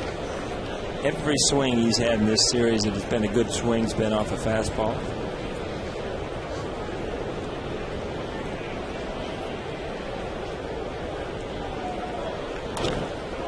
High fly ball, left field. Curtis battles the sun, and he makes the play for the final out of the 5th. 1 run, 1 hit. Now 1 man left. That 1 hit, it traveled a great distance. Off the bat of Jose Guillen, his 16th. At the end of 4 1/2, we're halfway through. Royals 7, Yankees 2.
historic milestone home run. You've been texting us at 58772, and here's how you voted. How's that all? How? You would want to give up a historic home run. I'd love to ask Al Downing if he liked giving up Hank Aaron's 715. Al Downing had a really good career, and people just remember him for that. That's a very odd voting. That's the way the votes were tabulated. The 0-1. 1-1.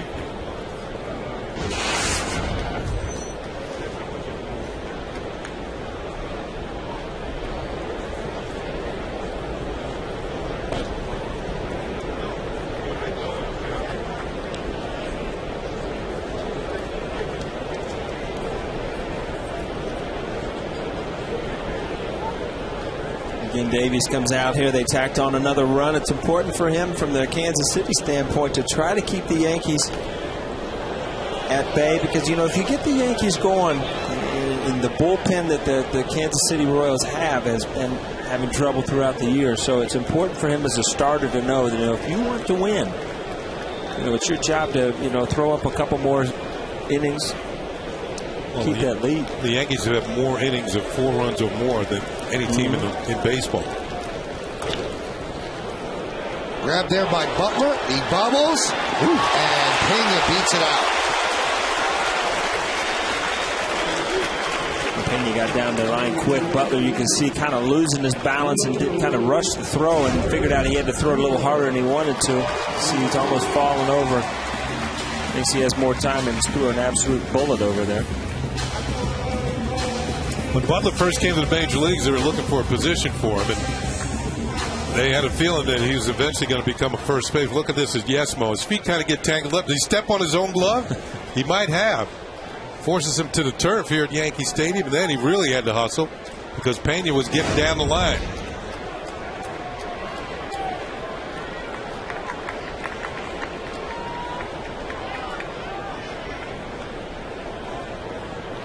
Pitch outside to Jeter. Jeter's grounded out to Davies twice. Jeter the DH today. 8 for 35 so far in this homestand for Jeter.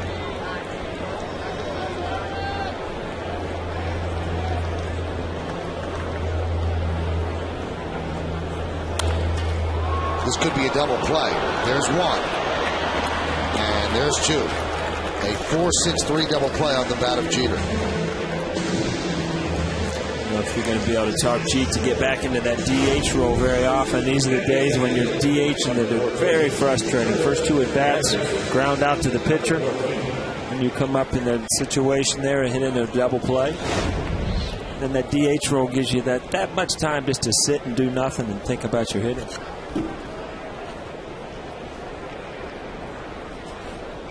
Here's Granderson. And a strike.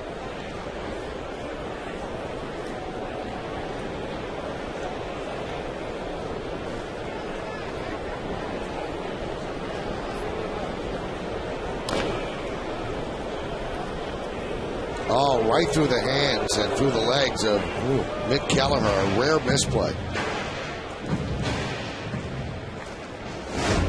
This is definitely a first. I have not seen this.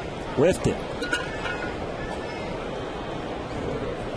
Did the ball hit the elbow pad? I don't think so. But you know, you see where the hands are. The hands got to be down. You can't come up on the ball, Mick.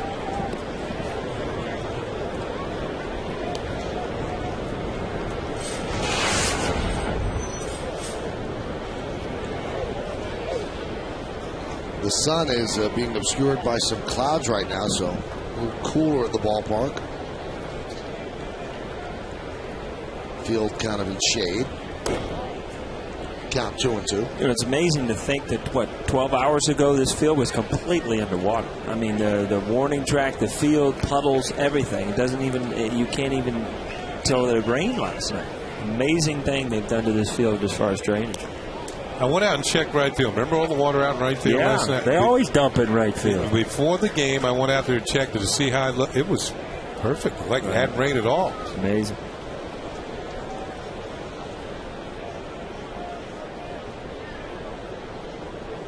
new thing for you, Michael. You can field condition with your weather forecast. Granderson works a walk.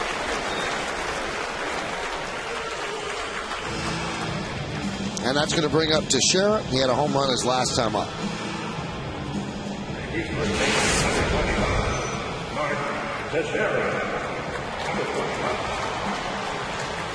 He has now reached safely in 40 straight games.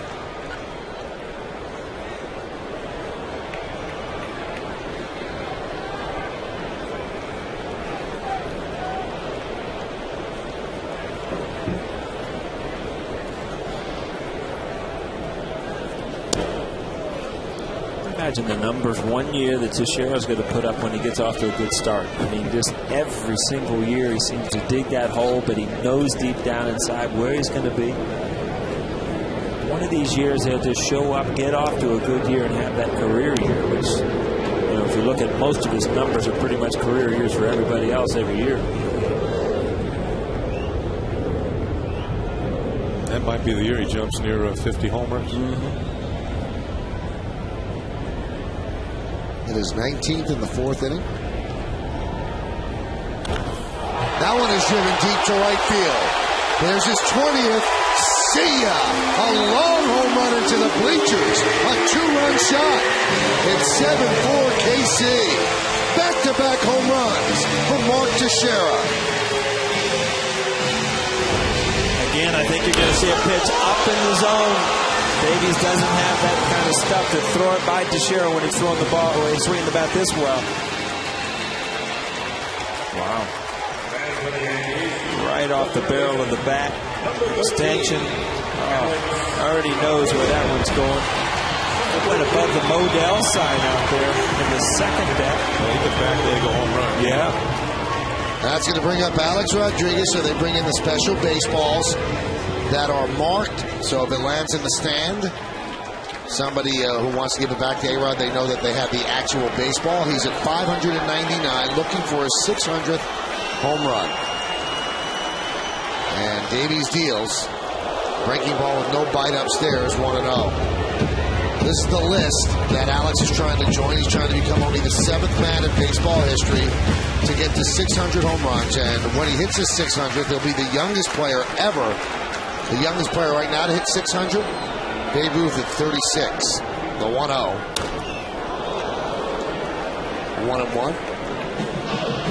Those are some of the specially marked balls. R17, 18, 19. Imagine the R's for Rodriguez.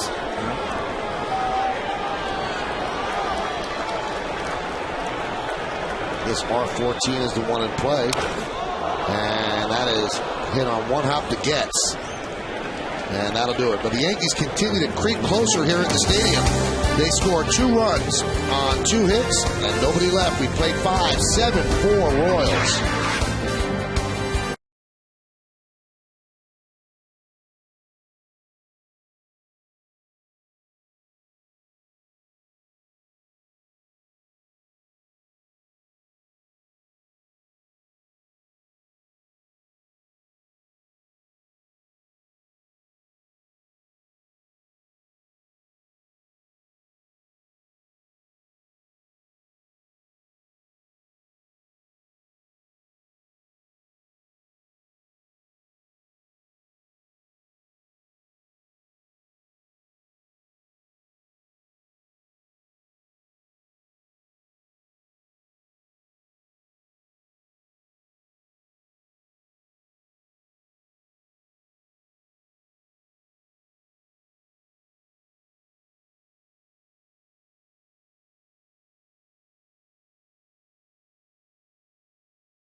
phone. This is Beyond Cable. This is Fios.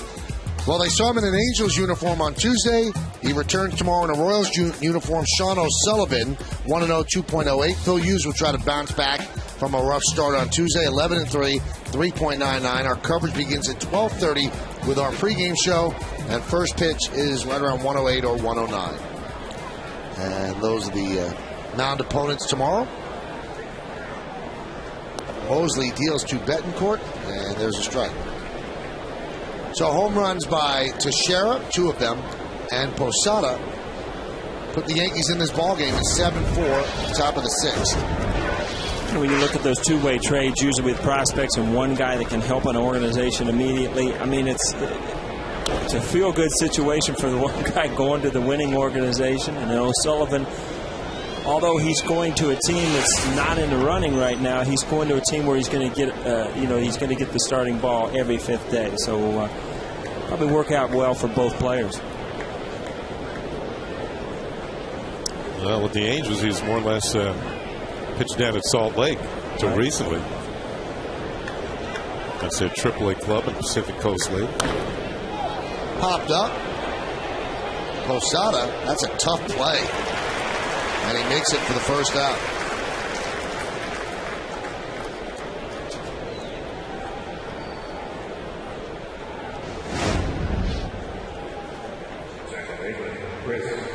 He wanted it, makes the basket catch. Here it is on Yes Mo. And he throws that bare hand on it, make sure it doesn't escape the leather. You know, one thing with the trade deadline approaching at the end of this month, and then we're talking about the trade of O'Sullivan, you don't realize how traumatic that must be. I mean, imagine if you in your job, you work in an office job, and they just tapped you on the shoulder and said, okay, you've been traded to Kansas City, you have to be there in 24 hours. You have to pick up everything and leave. You have a family and things like that.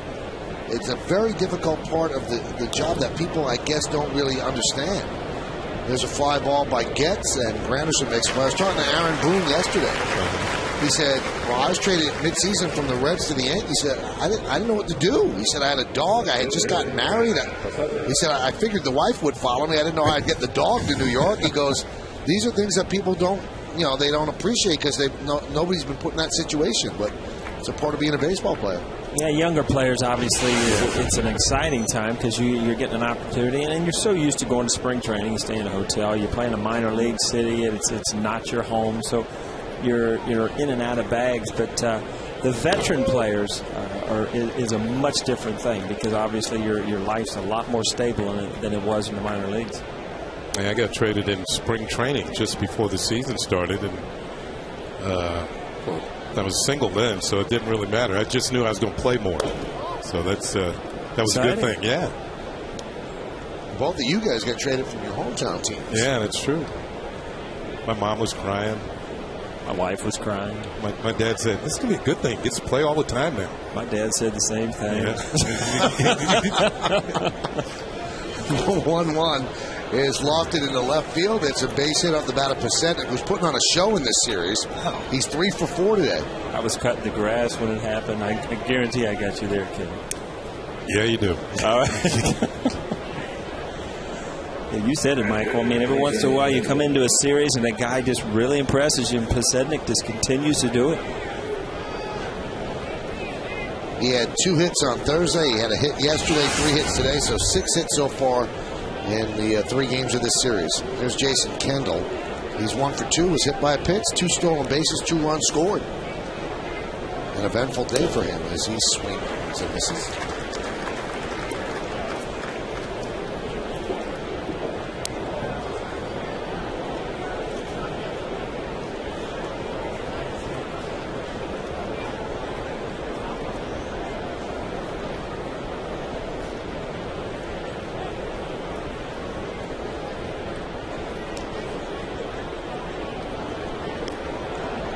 There's no way your dad could have imagined it would have worked out this well.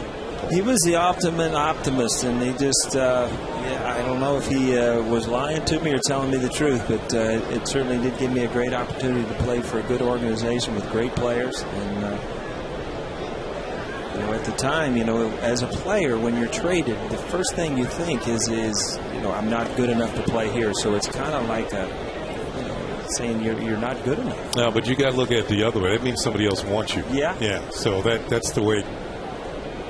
When you're an optimist, that's the way you look at it. Like, this other team really wants me. They think I can do something. How about when you're the player to be named, where they just throw you in a month later? Does that still count for a team that really want you? They settled for you. Yeah. Sednick's going. He's really thinking about it. But Kendall pops it up.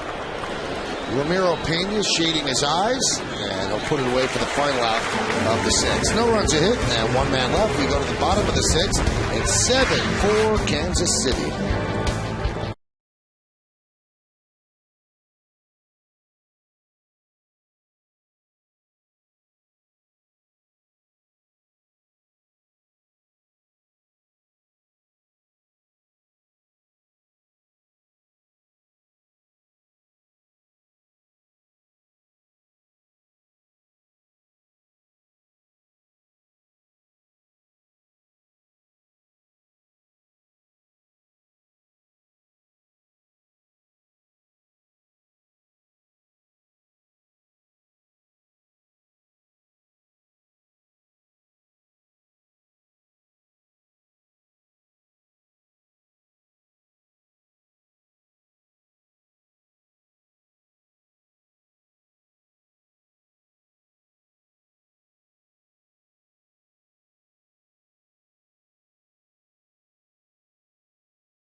By Toyota, the official hybrid vehicle of the New York Yankees.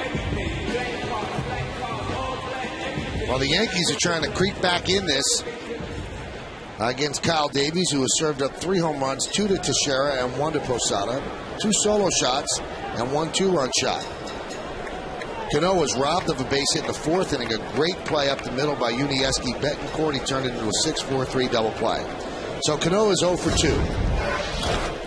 There's a ground ball to first. Butler is there. He flips to Davies. 1 pitch, 1 out. Former Yankee Kyle Farnsworth is warming in the Kansas City bullpen. Number 20, Jorge Posada. Number 20. Hard throwing right-hander.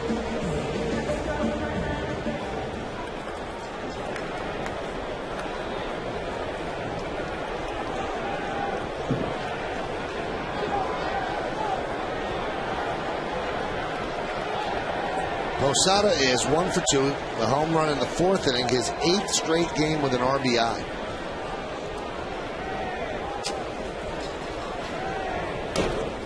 Has there been a specific game plan about Jorge and Cervelli? See Jorge's homer? No, there is not. It seems like they don't play Jorge day game after night game. They try to get Cervelli maybe 2 or 3 games a week. You see what he's done during this 8-game RBI streak, 370. Cervelli maybe catches closer to 2 games a week. Jorge actually was the DH in last night's game, and then I think Joe Girardi realized how hot he's been. He has to get him in there one way or another. And then today, Cervelli gets the day off, and Jorge's behind the plate. Well, you would as a player, you don't want days off during those hot streaks where you want you don't even want to look at the lineup card. You just got to assume that you're in there, you're swinging it well. You got to admit, it's a good feeling when you come to the ball. There's Nick Swisher. Nick said he was feeling a lot better today. That Achilles is a little sore, but Joe Girardi wants to give him at least one more day. It's a good feeling when you come to the ball, but you don't even have to look at the lineup card. You know you're hitting third. What I liked about hitting third, I knew I was going to hit in the first inning.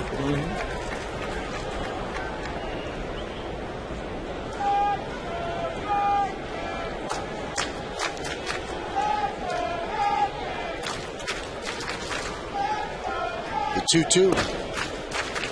And the count 3-2.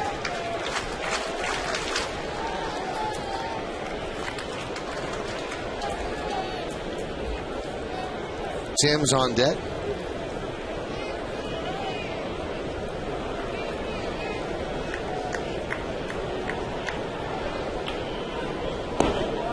And Posada works a walk.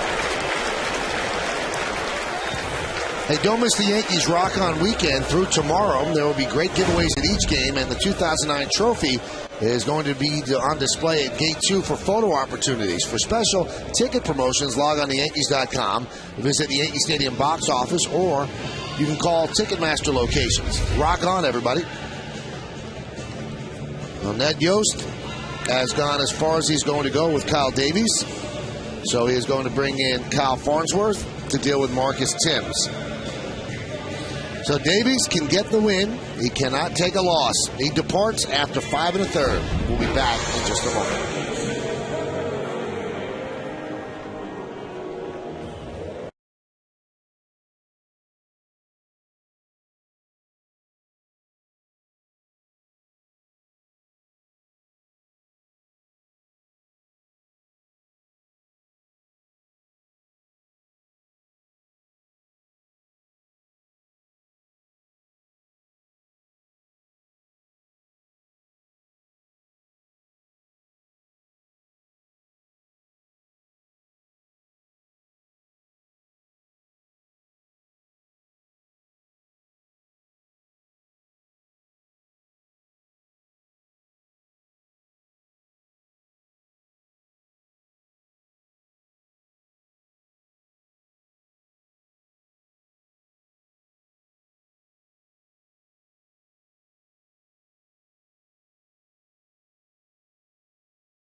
Monday at 11, only on Yes. Talk about the lemonade. You see that?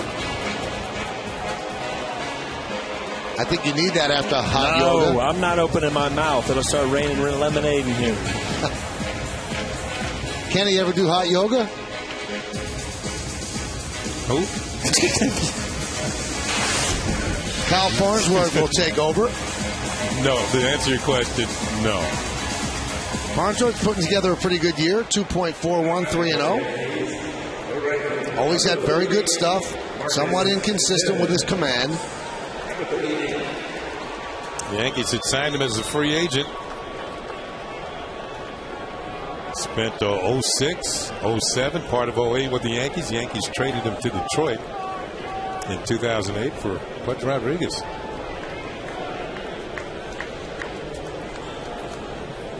Posada's at first with one out. And the count 1-0.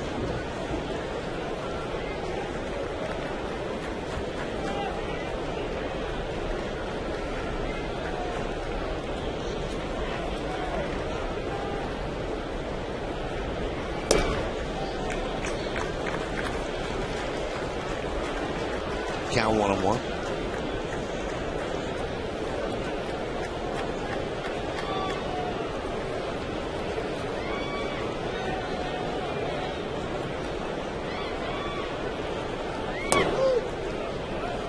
Drops a breaking pitch in there for a strike, 1-2.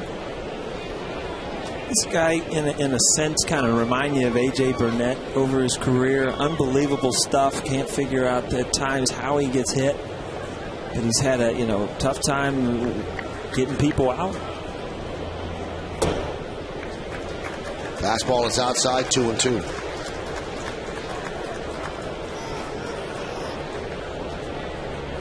That's what he did with the Yankees. About a strikeout per inning. High ERA, 6-9. 181 games.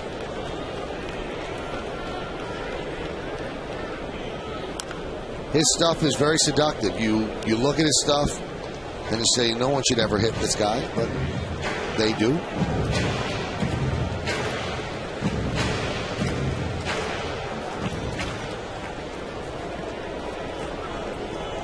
He still throws hard, and when he broke in with the Cubs, I mean, he was 100-mile-an-hour guy. He still throws in the mid-90s.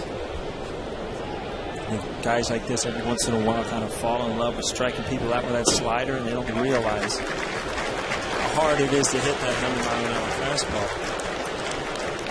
I think what you're looking at in this at-bat is part of the reason it makes him kind of frustrating, because he goes into deep counts, 3-2. And it seems like he's always on the precipice of getting into some real trouble. 3-2. Strike 3. Dropped the breaking ball in there for the second out.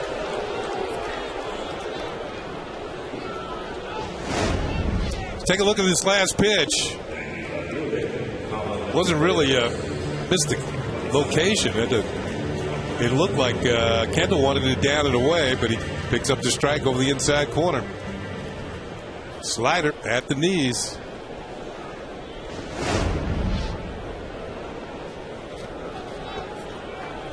Here's Colin Curtis. He's 0 for 2.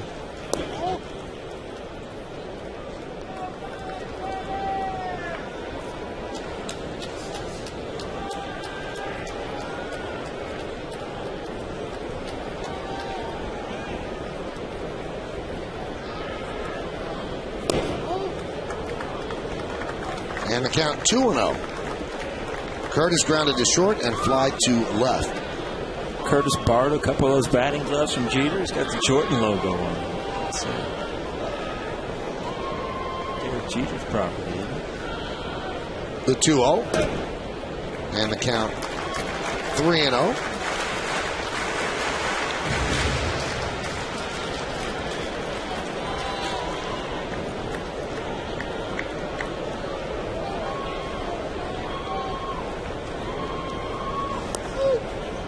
And they give him that strike on the outside corner. 3-1. Always drive you crazy as a hitter that 3-0 count. It just seemed like this. Anything the catcher catches is a strike. Yeah, the plate gets as wide as the distance between the dugouts. 3-1. And that one is too far outside. So Colin Curtis walks. Runners on first and second. That'll bring up Pena as the tying run. This copyrighted telecast is presented by authority of the New York Yankees and may not be reproduced or retransmitted in any form, and the accounts and descriptions of this game may not be disseminated without the express written consent of the New York Yankees. I want to thank our whole camera crew. They've done a great, except for Jack. Jack's the only one with air conditioning, but all the other guys outside, just a great job. Jack, you must just draw the long straw every day, man. Robbie's got his own fan. I like that.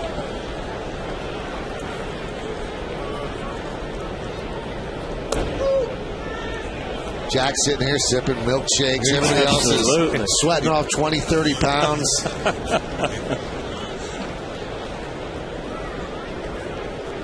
That's our Yesmo camera. We've had some great shots from Yesmo this series. Not according to the umpires, but to the fans. I need a shot of one of the cameramen. I have to ask him a question right on the air. Any of them. Not Jack, though. All right, Keith, you see me? All right, do you guys hate Jack because he got air conditioning? No. They love Jack.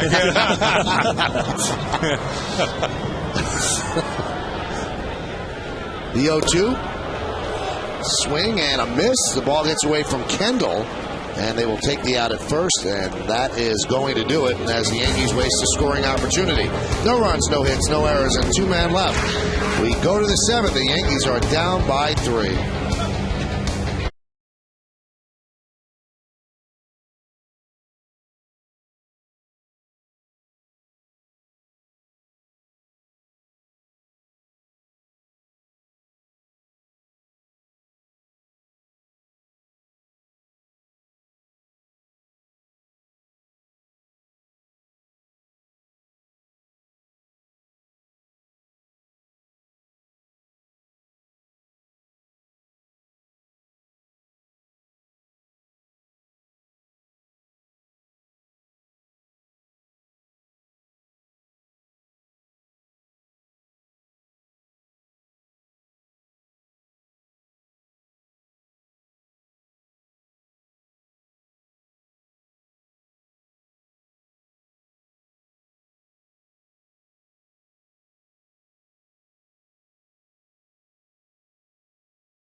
Going in, does it. 3 for 4 with an RBI and a run scored, sitting right at the top of the order for the Kansas City Royals. Now there's Tad. Nobody likes Tad. They don't mind that he's hot. Tad's on fire. Look at these guys. There's Casey Stendhal. That's a real fan there. There we go. Yeah, Pete, way to go, Pete. All right, we go to the 7th inning. It is 7-4 Royals on the Verizon Wireless scoreboard, and it'll be 3, 4, and 5 in the Royals order against Dustin Mosley, starting with Billy Butler. Count 1-0.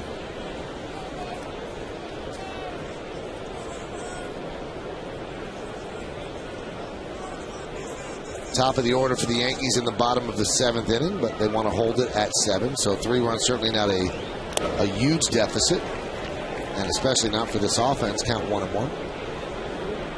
Only one other game going on in Major League Baseball right now as the Cubs lead the Cardinals 6-3 in the top of the 7th inning.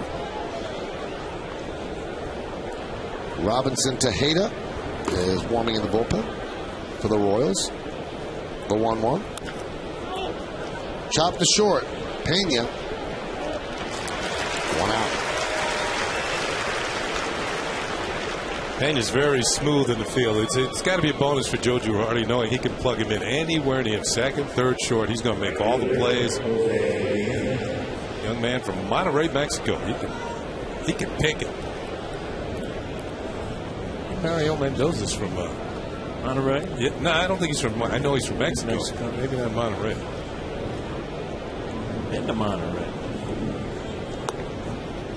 They become good fielders down there too, because have you ever seen a field down in Monterey? Rocks, no, glass, everything. You get all kind of bad hops. You're just used to it. You get to play shortstop on a major league field. It's like easy. 1-0 to Guillen. Last time up, Guillen with a long home run into the second deck and left. I would say that the second deck in this ballpark is commensurate to the upper deck in the old ballpark. You mean left field as opposed to right field? Both. Remember, if you hit a ball into the upper deck and left, it was a big deal. He hits a ball into the second deck here, it's a big deal. Same thing in right field. This is just a shot that you don't see very often. I don't know if we've ever seen one going to the second deck. I'll find out tomorrow in batting practice and ask if, even in batting practice, if guys have been up. I know they have in the second deck in right field, but I don't know about left field. Poke.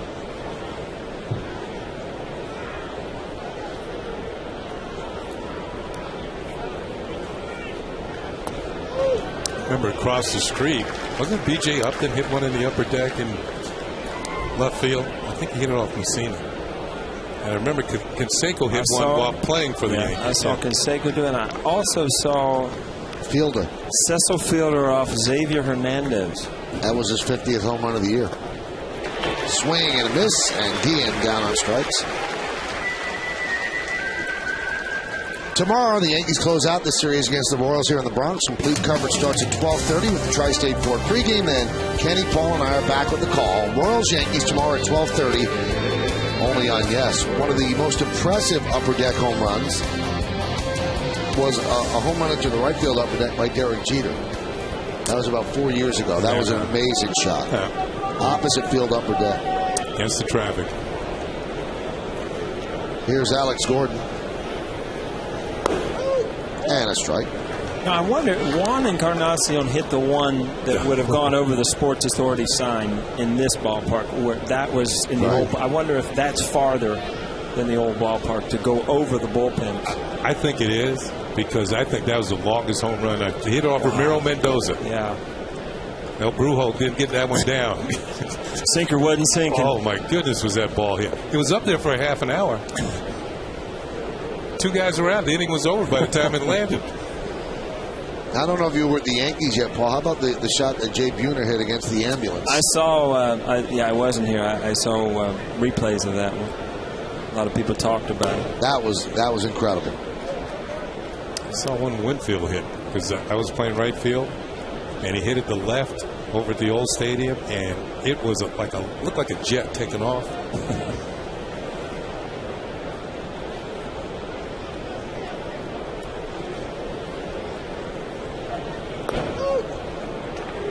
Count 2-2.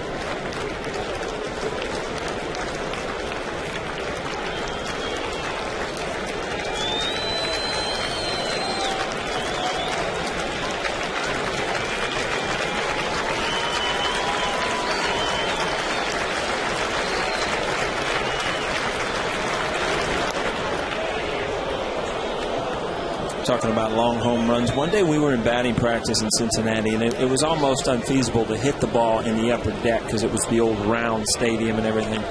And so in batting practice, there had been a high school game before us, so we started hitting with aluminum bats, hitting them in the upper deck like it was nothing. Tap back to the mound and a 1-2-3 inning for Dustin Mosley as he gets Alex Gordon to ground back to the mound. At the end of 6.5.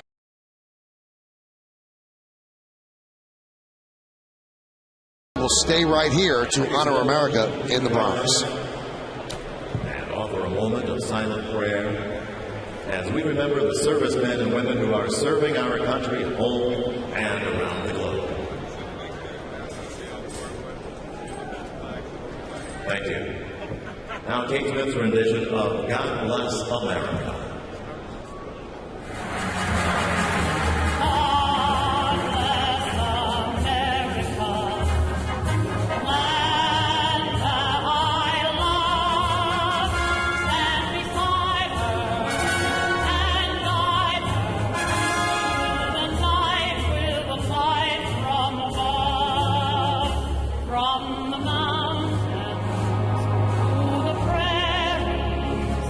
To the old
early, and they have yet to look back. The Yankees creeping back in on the Verizon Wireless scoreboard, 7-8-0 for the Royals and 4-7-1 for the Yankees. It'll be the top of the Yankee order against a new Royals pitcher. It's Robinson Tejeda, and we saw him the first game of this 4-game set.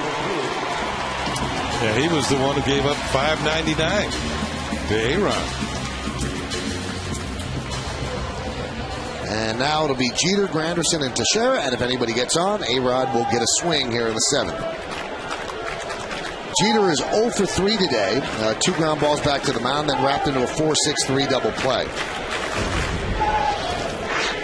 Derek's hitting at 269. And he shows bunt, takes pitch outside. 1-0. He saw Betamete bat, but it might be a good chance at an easy hit. Derek, a 315 lifetime hitter, so his numbers are 46 points below what he's used to hitting. The 1-0. And the count 2-0.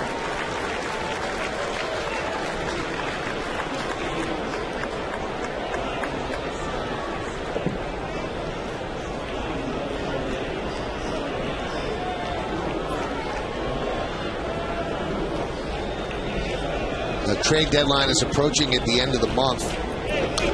Jeter fouls it back, and this is a big blow for the Oakland A's. They just put Ben Sheets on the DL.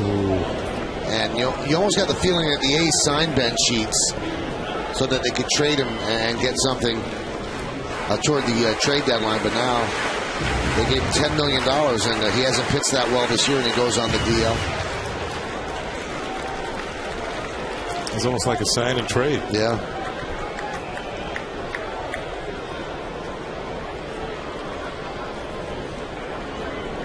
The 2-1. Foul ball. And this time's with a strained right elbow. He's always had shoulder problems. This time, Sheets on with an elbow problem.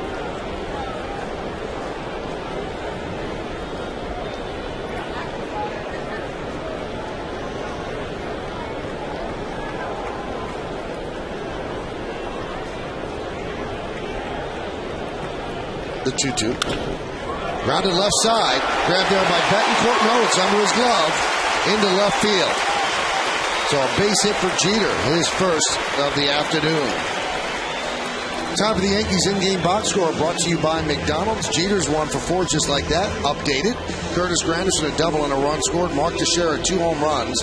Alex Rodriguez, an infield single. Cano's hit the ball hard at least once, but he's 0 for 3. Posada 1 for 2, a home run. Tim's 1 for 2, an infield single against the third base bag. Colin Curtis has walked, and Ramiro Pena with an infield single as well. Here's Betancourt, and no chance for that one.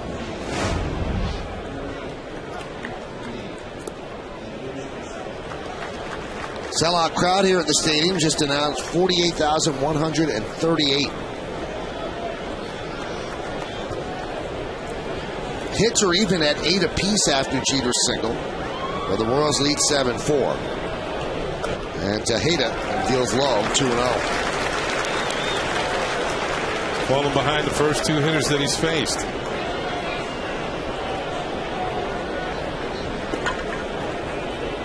Managers love those relievers coming out of the bullpen throwing strikes. Especially with the lead. High drive, a right field but foul.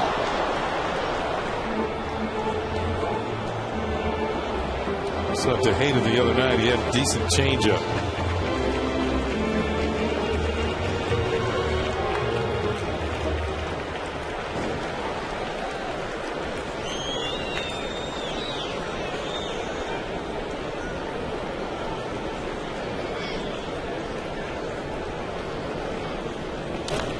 Popped up again.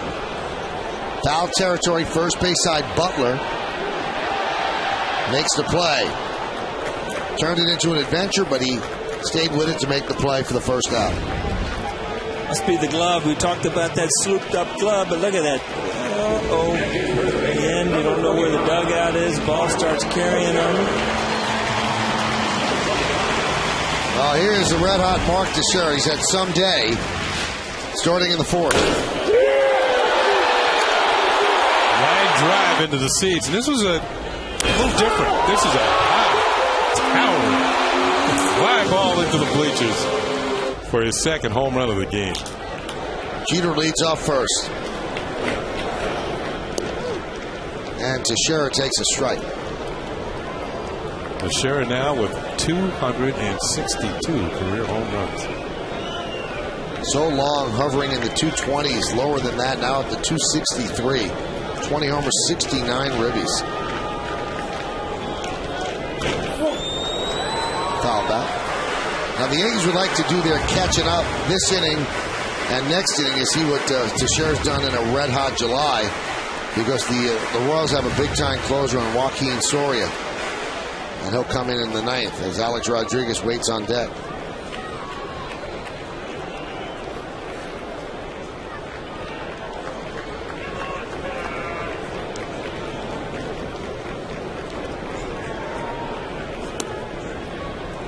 Count 1-2.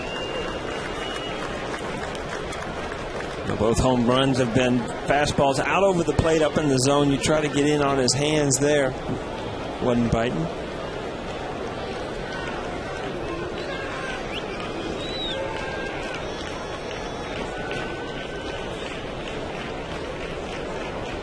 One-two pitch. Line foul. Against Boston, Mark Teixeira actually connected for 3 home runs. This was on May 8th at Fenway Park. There's one. That one around the pesky pole is 2. Ooh. And then over the monster is 3. Hitting the light stanchion. Have yourself a ball game. He's got 2 today. Can he get 3?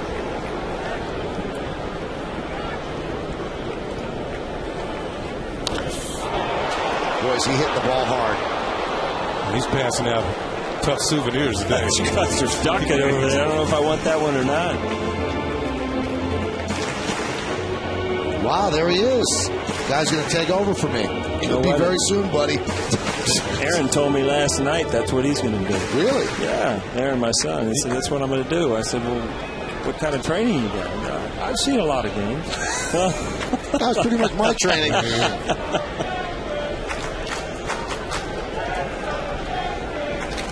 Swing and a miss on the changeup. So Teixeira down on strikes. That's going to bring up A-Rod.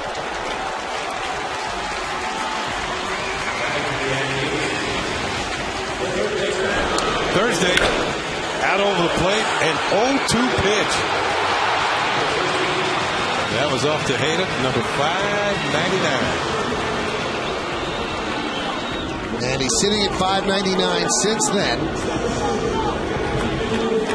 And again, they exchange baseballs, and they bring in the baseballs that are marked up.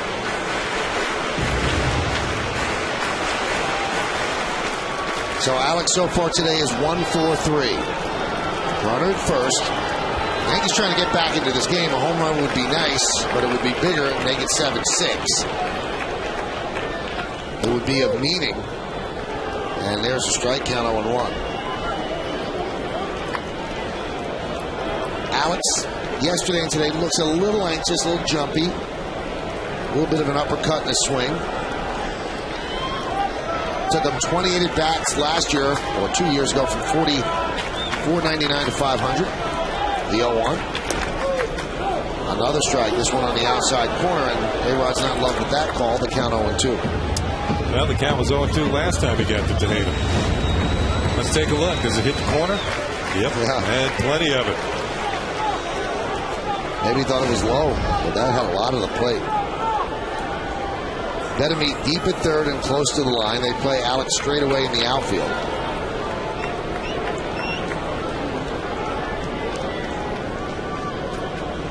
And the 0-2 outside.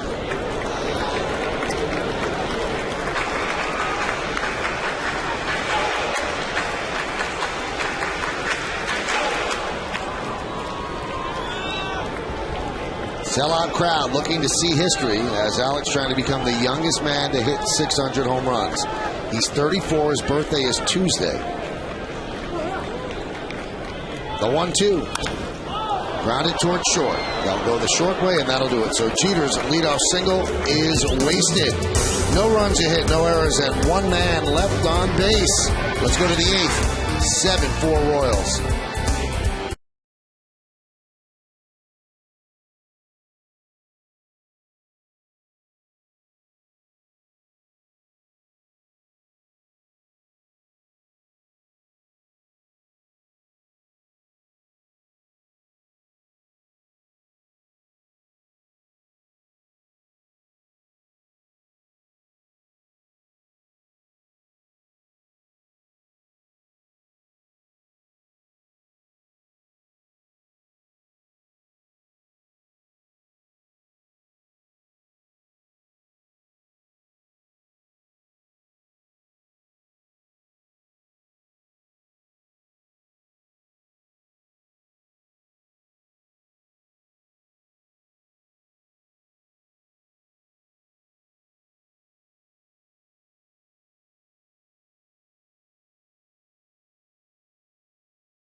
Apply. Wilson Betamete taps one back to Mosley. One away. Mosley's done a nice job since coming in relief of Sergio Mitre in the fifth. He's allowed a single and a walk.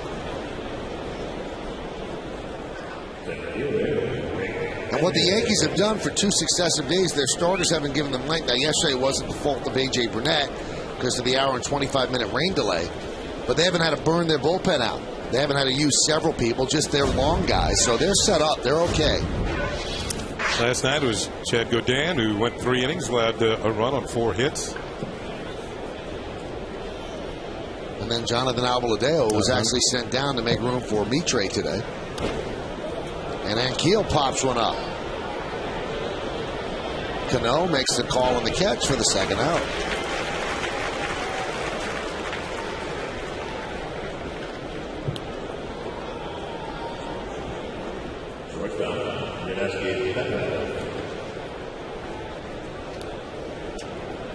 Betancourt 0 for 3.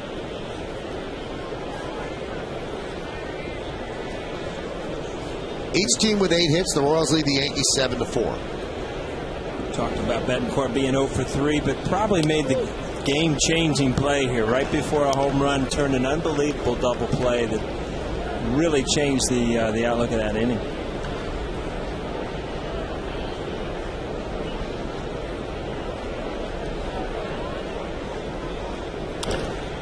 Grounded to Alex Rodriguez. He'll gobble it up. Then a 1-2-3 inning for Dustin Mosley, who has retired 7 in a row. A 4-pitch inning for Mosley. We go to the bottom of the 8th, 7-4 Kansas City.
On Deck is back with all new episodes as Bernie Williams takes us backstage at one of his concerts. It's Yankees on Deck. It's only on Yes. I saw Bernie the other day. How's he doing? Looks good. I heard somebody called me. I looked over. Bernie's parked in the loading dock. Must have been picking up a friend or something. Robinson Cano takes a strike from Robinson Tejeda.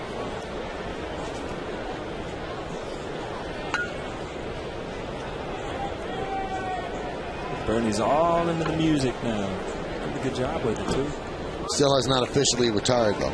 Is that right? That's right. Looking for that one last hanging slider. Smoke it out of the park. Couple men on base.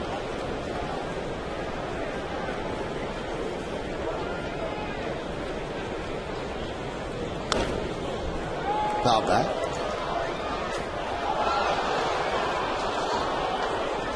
It'll be Cano, Posada, and Marcus Thames. Kyle Davies started. Left with one out in the sixth. Kyle Farnsworth gets 2 outs. Tejeda works a scoreless 7th inning, now out for the 8th.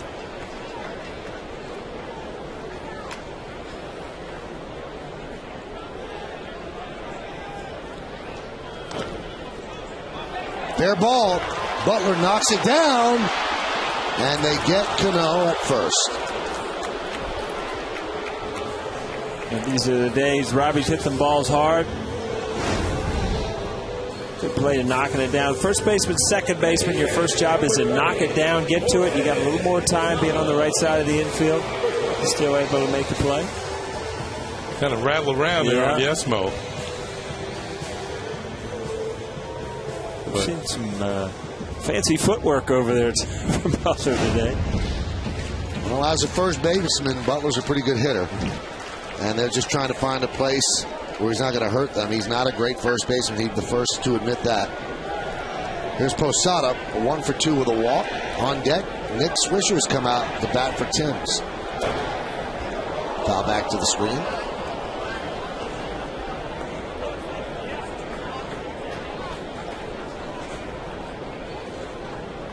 Nick has not started the previous 2 games with a left Achilles problem.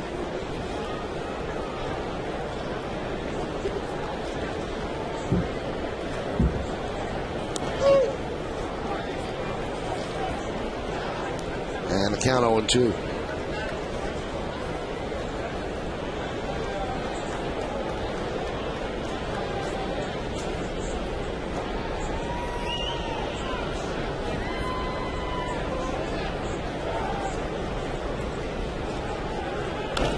Fouled away.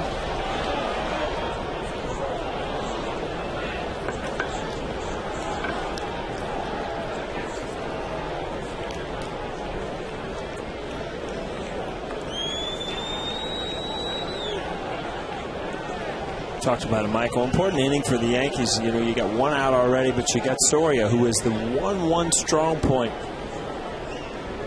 The Royals bullpen. Can expect to keep it off for the 9th inning. So important inning for the Yankees. And Posada down on strikes. Let's take a look at the pitch by pitch on Posada, brought to you by Suzuki Kizashi. Yeah, he finished it off with a good fastball. Let's see how he went about it. Look like breaking ball up. Posada fouls back. Looked like a change. He got ahead of him. Fouls it up. That's in the middle of the plate.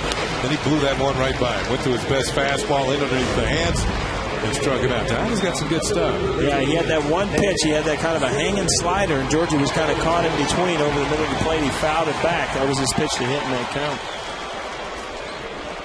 So pinch hitting for Thames is Swisher. Thames was 1 for 2 with a walk.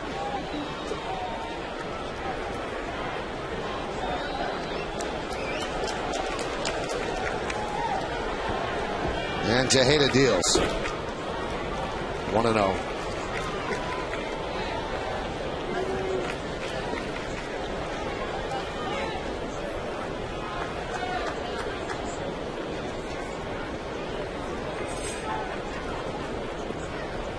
(7-4) Royals lead the Yankees. Tejeda works out of the stretch with no one on base. That one's grounded foul. This time Mick Kelleher comes up with it. Kept the hands down, just as Paul O'Neill said he should. Boy, Mick, you see, now this is perfect. Hands down, don't come up. See that? Perfectly balanced. Right there. Never expect Mick to make 2 errors in one day, right? The 1-1. Fouled away, left side and out of play. They've got Soria up in the Kansas City bullpen already. Paul, you ever had a sore Achilles? Oh, yeah. Yeah, I have too. They're not much fun. I feel like your next step might be your last one. Just a tight feeling, and you really notice it when you get up in the morning. You know, it takes a while to get it loose.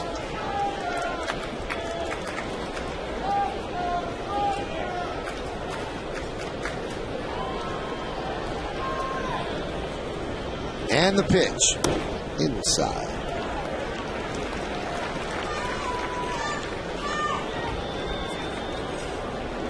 The Royals jumped ahead 2-0 in the first, made it 3-0 with a run in the third, made it 6-0 with 3 in the top of the fourth, then the Yankees answered with 2 in the bottom of that inning.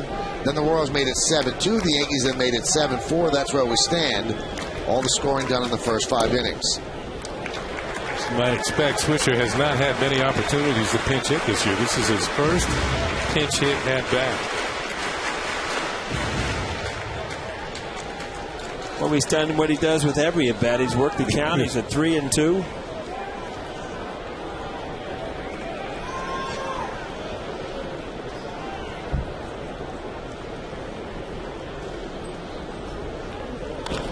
That one is driven out into left center field. Giving chase is Ankiel on the run, and he makes the play. Rick Ankiel eating up a lot of real estate, and then with the dive, he hauled it in to take an extra base hit away from Nick Swisher. Nice play by the converted pitcher, who makes a pretty good outfielder and makes Tejeda pretty happy.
And right for Timms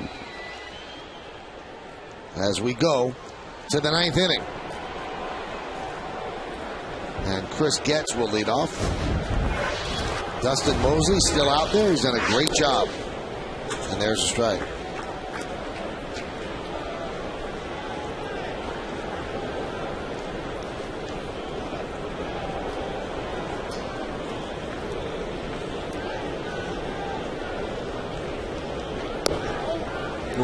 Curveball.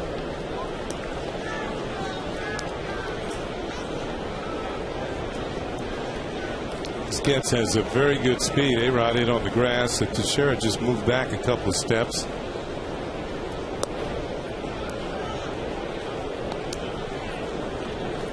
Both looking in on those curveballs, wondering where they are. They're going around the plate. Pretty close pitches.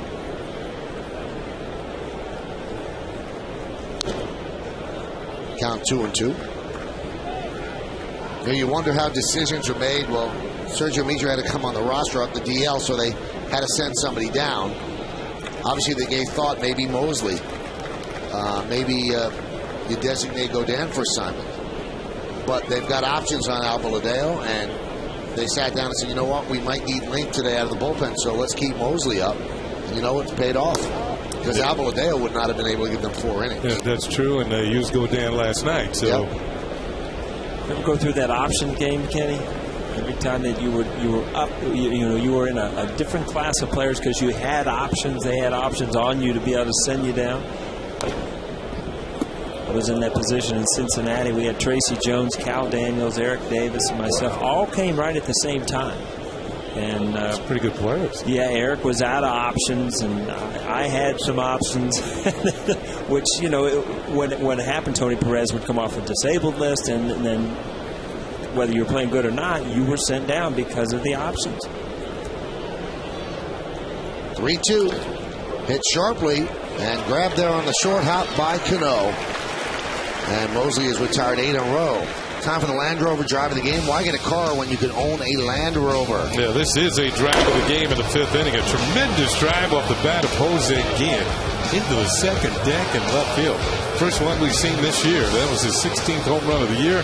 That's our Land Rover drive of the game. Impressive.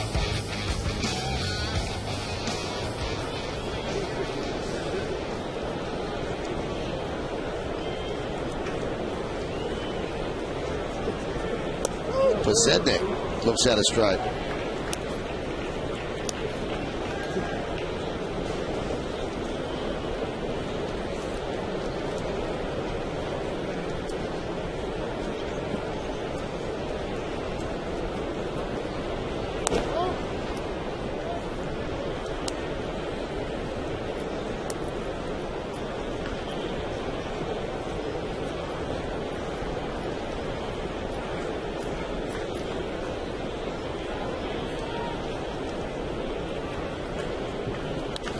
Popped up.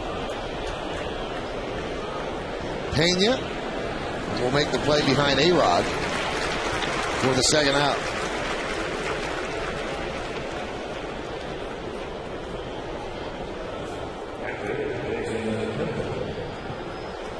It looked like one of those games that, you know, you get behind pretty bad early in the game. You kind of fight back a little bit, and I think the heat starts to settle in, makes it difficult to continue to try to go after it. And they got one more shot here in the bottom of the 9th inning to keep them right there. Kendall 1 for 3, hit by a pitch, 2 stolen bases, and 2 runs scored. He looks at a first strike from Mosley. Yeah, but the problem for the Yankees here as they go to the bottom of the 9th down by 3 is that this is the first time they're going to see Joaquin Soria in this series. And the whole idea is to not see him at all if you can. The only time you want to see him is when he needs some work and you've got a big lead. And, you know, facing closers in that situation is a little bit different. When they come in with that save opportunity, as is Mariano, they're completely different pitchers.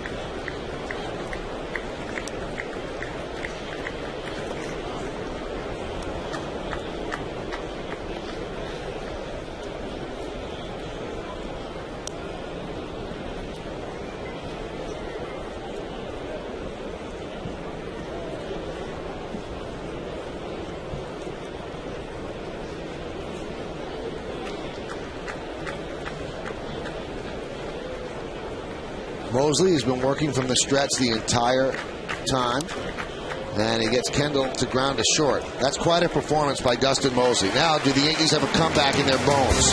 If they win this game, there's going to be pie involved. Last Lick's coming up against one of the better closers in the game. Stick around here on Yes.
Your next Green Mountain adventure begins at VermontVacation.com. By Acura Advance. And by KFC. So good.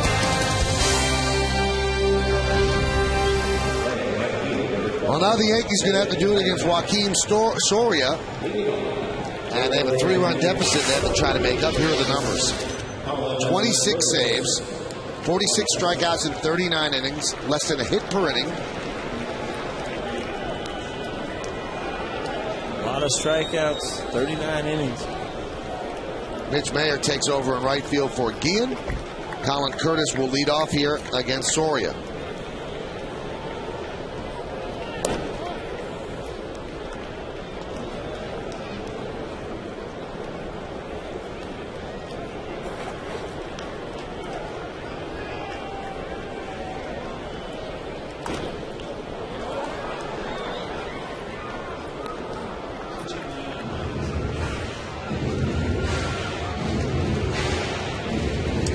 Yankees have trailed this entire game and trying to make one last stand here in the bottom of the 9th inning. Soria an all-star again this season.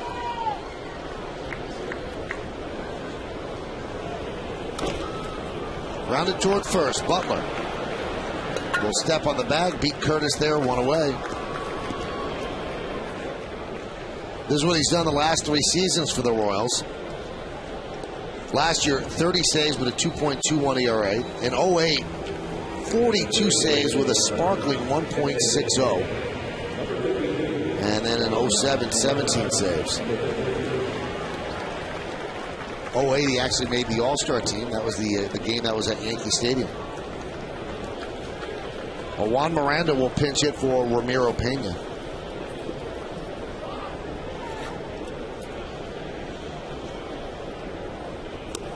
Swing and a miss.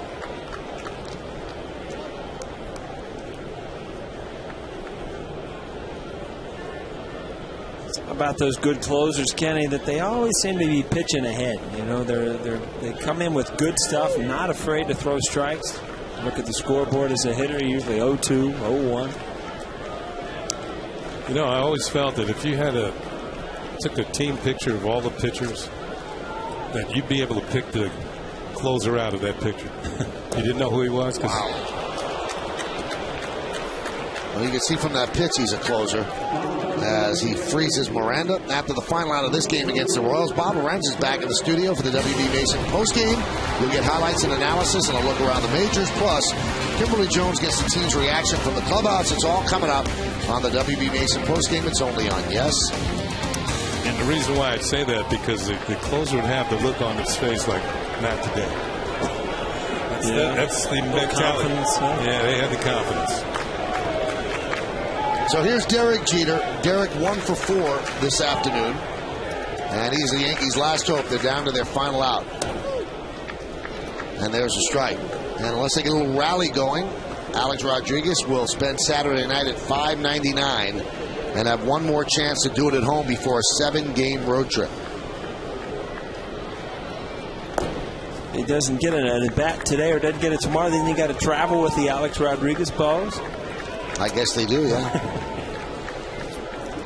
Something else for Robbie Kakuza to worry about.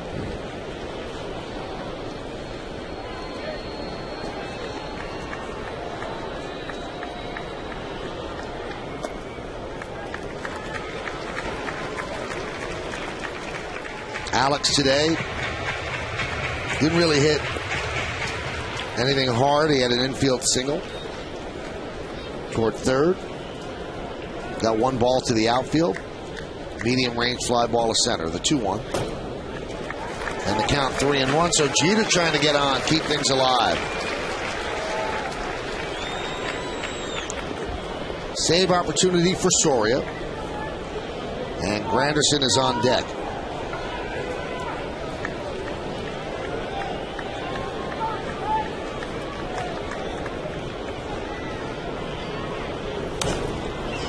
Now they're down to their final strike. It's an oppressively hot day here at the stadium. When Kim Jones did a report from the third base camera well, it was 112 degrees on the field.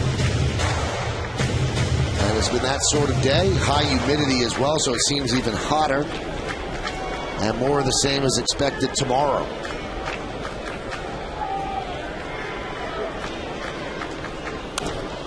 Serve down the right field line. Mayer giving chase. He's going to have to play it on a hop. It bounces into the seats for a double for Jeter. Nice comeback afternoon for Derek Jeter. Started out 0 for 3, ends up 2 for 5. And just keeps this one fair. Soria got to 3-2. Let me throw a strike. And Jeter's going to, is this on the line or just about an inch in fair territory, and then up into the seats.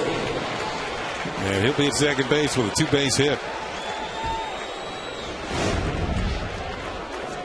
And here's Granderson. Kim just texted me from that third base site. It's now 120 on the thermometer there.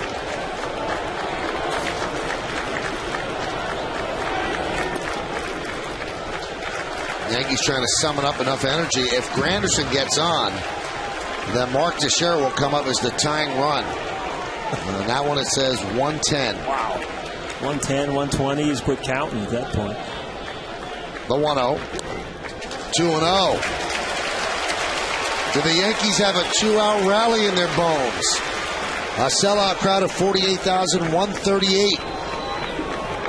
Hanging in there. Teixeira with 2 home runs and 2 strikeouts. Alex Rodriguez after Tex.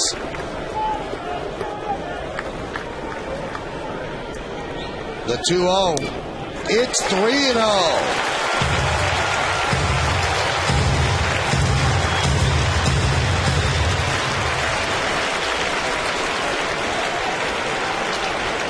Ned Yost, a nervous, interested observer. The 3-0 pitch taking all the way. It's ball 4. So the Yankees have a pulse, and it brings up Teixeira as a tying run. Teixeira's had himself a good afternoon. In the 4th inning, a solo shot, number 19.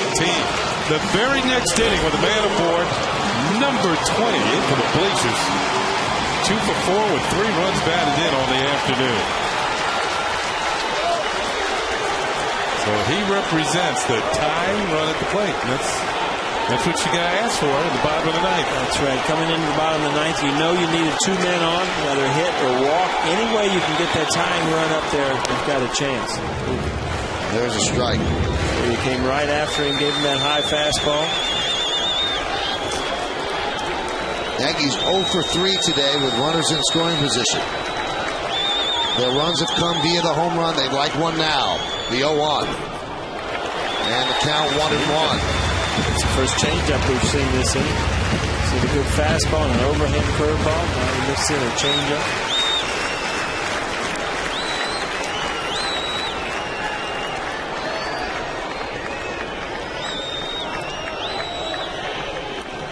Check swing. And the count 1-2. Teixeira's had 1 at bat in his career against Soria. He is hitless in that at bat. So now the Yankees once again down to their final strike. Jeter's at second. Granderson is at first. Yankees down 7-4. 2 outs. And the 1-2. Off speed.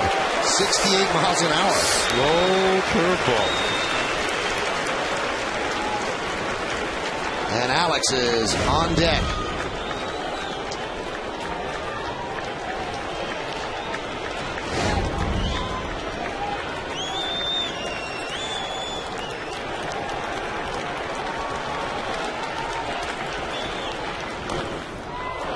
Just got a piece to stay alive. Another change up, and Soria is really changing speeds here. All of a sudden, you get that tying run up, and all of a sudden you kind of kick it in as a closer, knowing you can't make a mistake with the kind of day that Teixeira has had.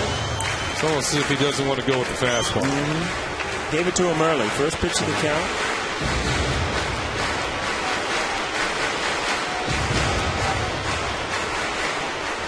Yankees wouldn't mind some divine intervention. 2 balls, 2 strikes, 2 outs, 2 on. Yankees down by 3.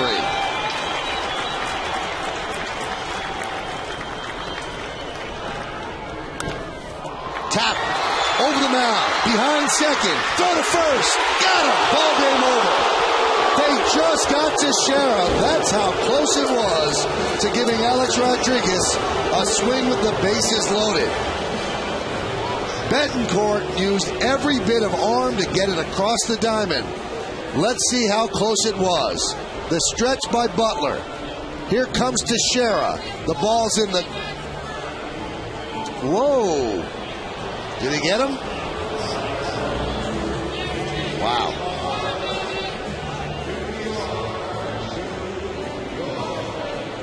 No, I think he's safe. You can see on the Yesmo that the glove doesn't move until Mark's foot is on the bag.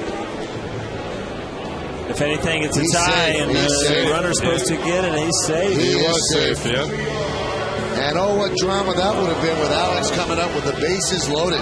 Boy, the controversy, the Yesmo, it gives us such great angle. Foot on base. Foot on base, ball's not in glove. So Mark would have been safe, and Chad Fairchild equals safe runner. Is that what you're saying? I guess so, but not in this sense. Well, you got to stick around for the post-game show to find out who's today's Chevy Player of the Game. Wow, how close was that? And then with Alex's success with the bases loaded, that would have set up a lot of drama here at the stadium. But here's the final play. The first base umpire got it wrong, and the Yankees lose this one 7-4. We'll come back. We have the post game with Bob and Kim.